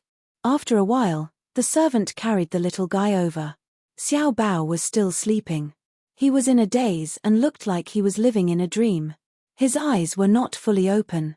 When they carried him to the bed, Xiao Bao rubbed his eyes with both hands and looked like he was complaining. "Oh, I'm so sleepy." Chapter 2997. Xiao Bao nodded, feeling wronged. Uncle Fu was amused by his charmingly naive look. He deliberately threatened, "Since you're not awake yet, why don't you sleep at home? We'll go to the wedding banquet and get the red packets." Xiao Bao nodded in confusion and yawned sleepily. However, it was only a momentary daze. After a moment of reaction, he realized what Uncle Fu was talking about. His mind clanged as the golden abacus clicked a few times. His eyes suddenly widened, and he said proudly, "No. The red packets are mine." As he said this, he nimbly got up from the bed, put his hands on his hips, and said arrogantly, "Uncle promised to take me there." Uncle Fu pretended to cry. "Ayo, I've always been so nice to you, calling you Uncle Fu. I dote on you so much, but now I just want a red packet from you. Why are you so stingy?" His pitiful look was very convincing. Seeing this, Xiao Bao couldn't help but feel a little ashamed. He clenched his little fists, as if weighing something. Finally, as if he had made a decision, he clenched his fists and said solemnly, "How about this?" Jiyu Jinglian turned to look at him. Uncle Fu was also waiting curiously to see what kind of constructive speech he was going to make. Xiao Bao said painfully, "I'll give you some of the red packets." Jiyu Jinglian's face darkened, and Uncle Fu almost fell over. After waiting for such a long time and weighing the pros and cons, he was going to make such a speech. "How much is some?" Jiyu Jinglian asked curiously. "Yeah. If there's 100 yuan in the red packet, I'll give you 10 yuan. If there's 1,000 yuan, I'll give you 50 yuan. Uncle Fu counted with his fingers and muttered doubtfully, "Oh? This ratio doesn't seem right. 100 yuan for 10 yuan. No matter what, it was still 1/10, right? A 1,000 yuan for 50 yuan? That was too stingy. So 50 yuan was the maximum, right?" Fu Bo felt a sense of desolation. Xiao Bao immediately defended himself and said, "If I had 2,000 yuan, I could have given you more." "Stop." Uncle Fu clutched his chest, looking very sad. "I didn't expect you to be so petty." All right. I won't tease you anymore." Uncle Fu rubbed his head and said, "Keep all the red packets you've received. Uncle Fu doesn't want a cent from you." Xiao Bao smiled sweetly when he heard that no one would snatch the red packets from him. After Jiyu Jinglian picked out the clothes, Uncle Fu immediately helped Xiao Bao change into a small suit. Jiyu Jinglian walked in front of the little guy and examined him. He felt that there was something missing. Tie. The tie was too mature. Uncle Fu immediately suggested, "Let's use a bow tie." He immediately found a new black bow tie and tied it for Xiao Bao. "Does it look good?" Jiyu Jinglian took another look. Xiao Bao was pinching the corner of his shirt uneasily and smiling slightly. His eyes were clear, his lips were red, and his teeth were white. He was wearing a white shirt with a small black suit and a pair of black gentleman's pants. He was extremely handsome. A certain picky man finally nodded in satisfaction. This guy had inherited his facial features. His looks were definitely outstanding. If he dressed up well, he would be a handsome little gentleman when he went out. When he grew up, he would definitely be a handsome young man. Jiyu Jinglian was very satisfied with his genes. Chapter 2998. When they got into the car, Jiyu Jinglian carried him to the child's seat. The little guy was very curious about this thing. He poked it with his finger and asked curiously, "Eh? This thing is installed in this car too?" This safety seat was installed at Uncle Fu's request by Jiyu Jinglian. The black Bentley Continental was Jiyu Jinglian's personal car. However, he heard from Uncle Fu that if Xiao Bao was sitting in the car, it would be best to install a safety seat for the child's safety. Jiyu Jinglian did not agree at the time. He only snorted coldly, as if he did not agree. However, Uncle Fu carefully discovered that Jiyu Jinglian had someone install it the next day. He shook his head and sighed. This old master had a sharp tongue but a soft heart. Although he seemed to dislike Xiao Bao and was cold on the surface, in reality, he still cared about him. Jiyu Jinglian coldly poked his face and said, "Sit properly." As proud as he was, he would not say that he had specially installed it for Xiao Bao's safety. Xiao Bao sat down obediently and did not say anything. Jiyu Jinglian fastened the seatbelt for him. Along the way, Xiao Bao was in an especially good mood. He turned his head to look out of the window. His good mood was as clear as the weather outside the window. His two short legs kicked Jiyu Jinglian in a moment of carelessness. Jiyu Jinglian immediately hit him on the head and said, "Behave." Xiao Bao held his forehead in pain and looked at him pitifully. He complained, "Why are you so violent? Xiao Bao will become stupid if you hit Xiao Bao's head like that." Jiyu Jinglian replied coldly, "You're already so stupid. It doesn't matter if you're even more stupid." He was also a little suspicious. No matter how low his IQ was, it was still above average. How come his son didn't inherit his high IQ genes? According to Uncle Fu, when he was just in kindergarten, the teacher gave him a question. 1 apple plus 2 apples, and the little guy actually said that it was 0. When the teacher asked for the reason, the little guy actually said with conviction, "Because I ate them all. Isn't that equal to 0? Uncle Fu laughed at this joke for 5 days straight. Jiyu Jinglian was even more violent. He gave him 3 apples and forced him to eat them all. How could he eat 3 apples? After hugging and gnawing on it for a long time, she couldn't chew on it anymore. Jiyu Jinglian asked him, "How many apples is 1 apple plus 2 apples?" Xiao Bao counted with his fingers and looked at the remaining 1.5 apples on the table. He said aggrievedly, "There's still 1.5 left." Jiyu Jinglian was so angry that his nose was almost crooked. How could he be so stupid? Xiao Bao asked him matter-of-factly, "Since you know that I'm stupid, do you think I'm not stupid enough?" Jiyu Jinglian glared at him. "Even if I punch your head flat, you won't become any more stupid." Xiao Bao gulped nervously. He heard the hidden threat in his words and didn't dare to speak anymore. This uncle was so violent. He said that he would beat him up just because of a disagreement. The little guy mustered up his courage and said, "The TV is right. Being with a king is like being with a tiger." Jiyu Jinglian suddenly glared at him. Xiao Bao thought that he was going to hit him again and quickly covered his head. Because of his funny little action, Jiyu Jinglian broke his guard in a second and smirked. Chapter 2999. Wow. Uncle, you're smiling. I realize that you look so handsome when you smile. Before he could finish speaking, Jiyu Jinglian found him too talkative and gave him another knock on the head. Xiao Bao cried out in pain and rubbed his forehead in grievance. He snorted and didn't want to talk to him anymore. Ignoring him, Jiyu Jinglian's ears fell silent. Along the way, he stared at the documents and dealt with the matters, while Xiao Bao quietly looked out of the window at the passing scenery with eyes full of curiosity. In the car, the radio was turned on, and the news was broadcasted. Today, the Mu Group's CEO, Mu Yangcheng, and Mayor Song Zhengguo's daughter, Song Enya, will be held at the Mu Group's Grand Hotel. More than 100 media outlets will be present at the venue to follow and report on this high-profile wedding. The Mu and Song families were the 4 most prestigious families in the capital. This wedding could be said to be extremely grand. Song Enya woke up early in the morning to wash up and dress up. Naturally, the makeup team was in charge of her makeup.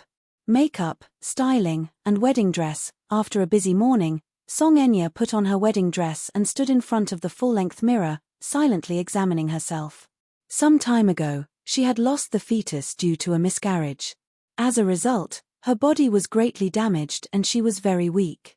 Even though she had been applying facial masks for half a month, the makeup artist still applied 2 thick layers of foundation for her to make her look more radiant. However, no matter how exquisite the makeup was, it could not hide her dim eyes. Jiang Chimeng walked to her side. Seeing that she was in low spirits, she rubbed her shoulders and comforted her. "Enya, today is your big day. Why do you look so gloomy and unhappy?" Song Enya's lips curled up, but she smiled reluctantly. "Why would I be? You look so stiff. Are you still thinking about the child?" As soon as Jiang Chimeng finished speaking, Song Enya bit her lip hard, feeling somewhat indignant. She gritted her teeth and said, "How much have I sacrificed for this child? I didn't expect that Mu Yangcheng to be so heartless as to destroy him." Jiang Chimeng comforted her. "Even if the child is gone, there will be another one. Once you're officially married to Mu Yangcheng, you'll be the Mu family's young mistress. Besides, it's fine if the child is gone. Don't think too much about it. In the future, as long as you can restrain a man's heart, there will be a second, a third." "Mom." The more she listened, the more upset she felt. "I'm starting to wonder if all this is what I want. Mu Yancheng's heart isn't with me at all. He couldn't even be bothered to brush me off.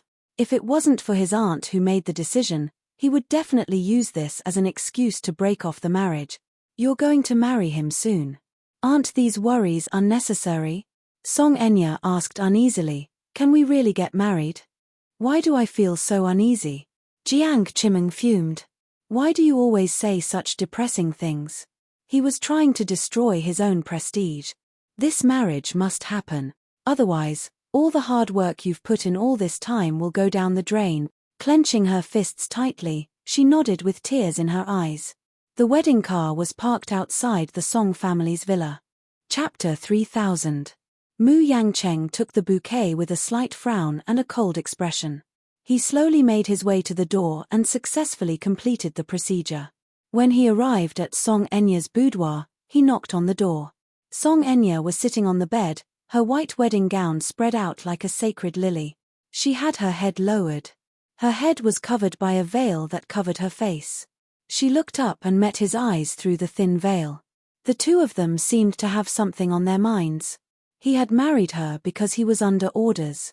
She, on the other hand, had no choice but to marry him. Their union was not based on any feelings at all. Therefore, unlike the sweet and romantic gazes of the bride at other weddings, the two of them looked at each other as if they were strangers.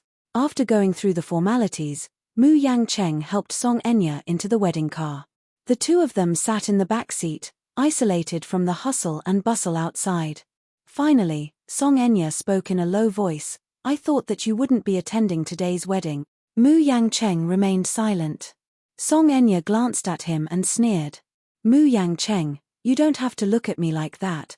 Do you think that I want to marry you? It's all because..." Mu Yangcheng suddenly turned to look at her and asked meaningfully, "Do you think that it's a glorious thing for the bride to be abandoned on the road on her wedding day?" Song Enya widened her eyes. "How dare you? You want to throw me out of the car? Song Enya, do you know that I hate your despicable face the most when you get your way? I'm afraid of dirtying my hands if I throw you out of the car." Hearing his humiliation, Song Enya flew into a rage out of humiliation. She sneered and said, "Don't touch me after we get married if you dare." "Fine." Mu Yangcheng said contemptuously, "When I think of my wife having a test tube baby for another man, I feel as disgusted as swallowing 1,000 flies." Song Enya retorted, "What about you? Do you think you're any better? Mu Yangcheng, you come from a noble family, but you're still guarding a high-class prostitute like she's a piece of precious jade." "A prostitute?" Mu Yancheng's gaze was dangerous. "Why, am I wrong? Isn't Meng Qingxue the same?" Song Enya said in disgust, "The entertainment industry is a big dye vat. Everyone says that those who come from the entertainment industry are very scheming and are high-class prostitute. I think Meng Qingxue lives up to her reputation. What kind of tricks did she use to make you run around in circles? What's the difference between you and Mu Yaja?" They were all blinded by that B*TCH. "But no matter what, your second brother is capable and capable. Even if he leaves the Mu group, he can still have his own world. What about you? You're just a pitiful puppet. Shut up. Song Enya, on the other hand, was in a fit of anger. How could she keep her mouth shut? She became even more insolent. Mu Yangcheng, you're a good-for-nothing. You still want to compete with Mu Yaja? Even if you spend your entire life, you won't be able to compare to a single finger of his. Furious, the man reached out and grabbed her by the throat. Song Enya, don't think that I won't dare to do anything to you. Song Enya did not think much of it. She glared at him and said impudently, do it. Do it if you dare. I'm your wife, strangle me if you dare. Let the world see how vicious and merciless you are. You. Chapter 3001. Mu Yangcheng pushed her away abruptly and clenched his trembling fists. Suddenly, he chuckled and said, what about you? Aren't you a self-proclaimed socialite? For the sake of the man you love, you're so cheap that you don't hesitate to use your child to tie him up.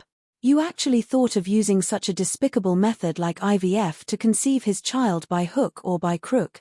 In the end, Mu Yaja doesn't care about your sincerity at all. You say that Yun Shusha is lowly, but you can't even compare to a strand of her hair. In your eyes, Yun Shusha is as lowly as mud, but in his eyes, she's a precious treasure. What about you? You're as lowly as dust, but you can't exchange it for a glance from him. Mu Yangcheng. Song Enya's gaze was piercing. Stop talking. Why? Did I hurt you? Song Enya, recognize the truth. You're just a cheap broken shoe that no one wants. Yet, you still think you're so superior. In fact, in the eyes of so many people, you're just a complete joke. Mu Yancheng's mouth was very venomous. Compared to Mu Yaja's refined and venomous tongue, his was one that did not choose his words carefully. Song Enya was beaten black and blue. She held back her tears, as if there was a fishbone in her throat that she could not swallow. Her lungs were filled with turbid air that she had nowhere to vent. Mu Yangcheng could not be bothered to waste his breath on her. He only treated marrying her as a mission. When the car arrived at the entrance of the hotel, the car door opened and Mu Yangcheng got out. He stood at the door and had no intention of helping her out. Song Enya had no choice but to lift her skirt and get out of the car. Just as they got out of the car, countless reporters raised their cameras and took photos of them. However, some discordant voices still fell into her ears. The eldest young master of the Mu family doesn't seem to care much about this delicate wife of his. Look at his cold face. He doesn't seem to want to talk to the bride. This newlywed couple doesn't seem to have a good relationship. The two of them should have no feelings for each other since it's a marriage alliance, right? The bride doesn't smile much and seems to be unwilling. Unwilling? What's there to be reluctant about? Although the Mu family was a fallen aristocratic family, they were still the #1 aristocratic family with 100 years of history. The Song family and the Mu family could be considered to be climbing up the social ladder, right? Song Enya should be grinning from ear to ear after marrying into a rich family. She's probably upset because Mu Yangcheng neglected her. TSK, TSK, TSK. How shameful. I think the Song family is trying to curry favor with the Mu family to get this marriage. Song Enya's face turned even darker as she listened to those gossips, feeling even more vexed. Chairman Mu, there are so many media personnel here. Give the bride some face and help her up. Mu Yangcheng retorted coldly, she doesn't have legs, can't she walk? The bride's wedding dress is so long. It's inconvenient to wear high heels. Only then did Mu Yangcheng walk over to her side and reach out his hand expressionlessly. Song Enya reached out and grabbed his arm, her whole body stiffening. The wedding was a purely Western-style wedding. The hotel was renovated in the style of a church. Before the ceremony, the couple had to stand at the entrance to welcome the guests. Mu Linfeng was already at the venue. When he saw Mu Yangcheng and Song Enya, his face darkened when he saw their mutual disgust. Chapter 3002. Mu Yangcheng furrowed his brows while Song Enya, who was beside him, looked extremely embarrassed. Mu Linfeng said, Enya, today is your big day. After today, you'll be the young mistress of the Mu family. The guests today are all business partners and celebrities who have frequent dealings with the Mu group. Don't embarrass me.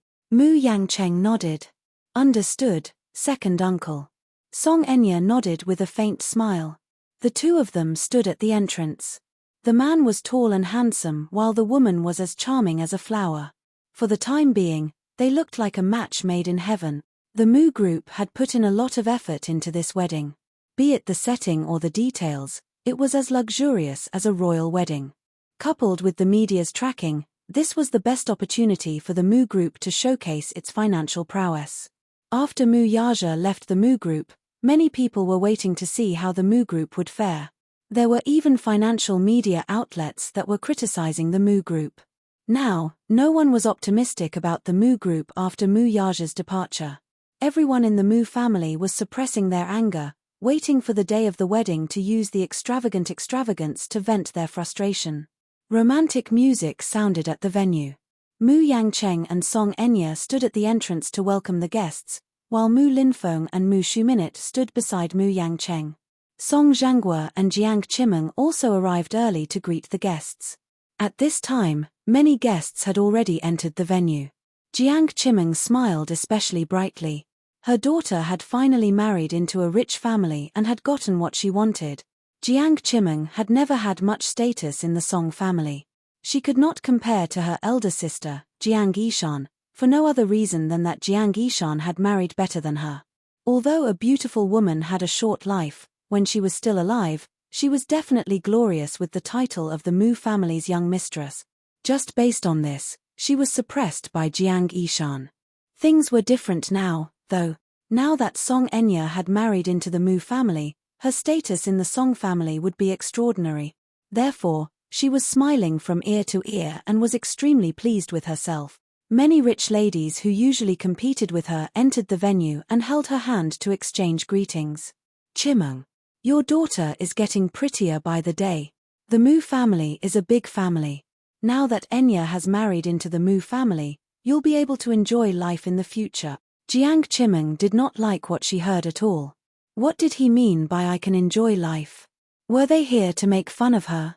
In the circle of noble women, there was always a strong tendency to compete. Jiang Chimeng was no exception.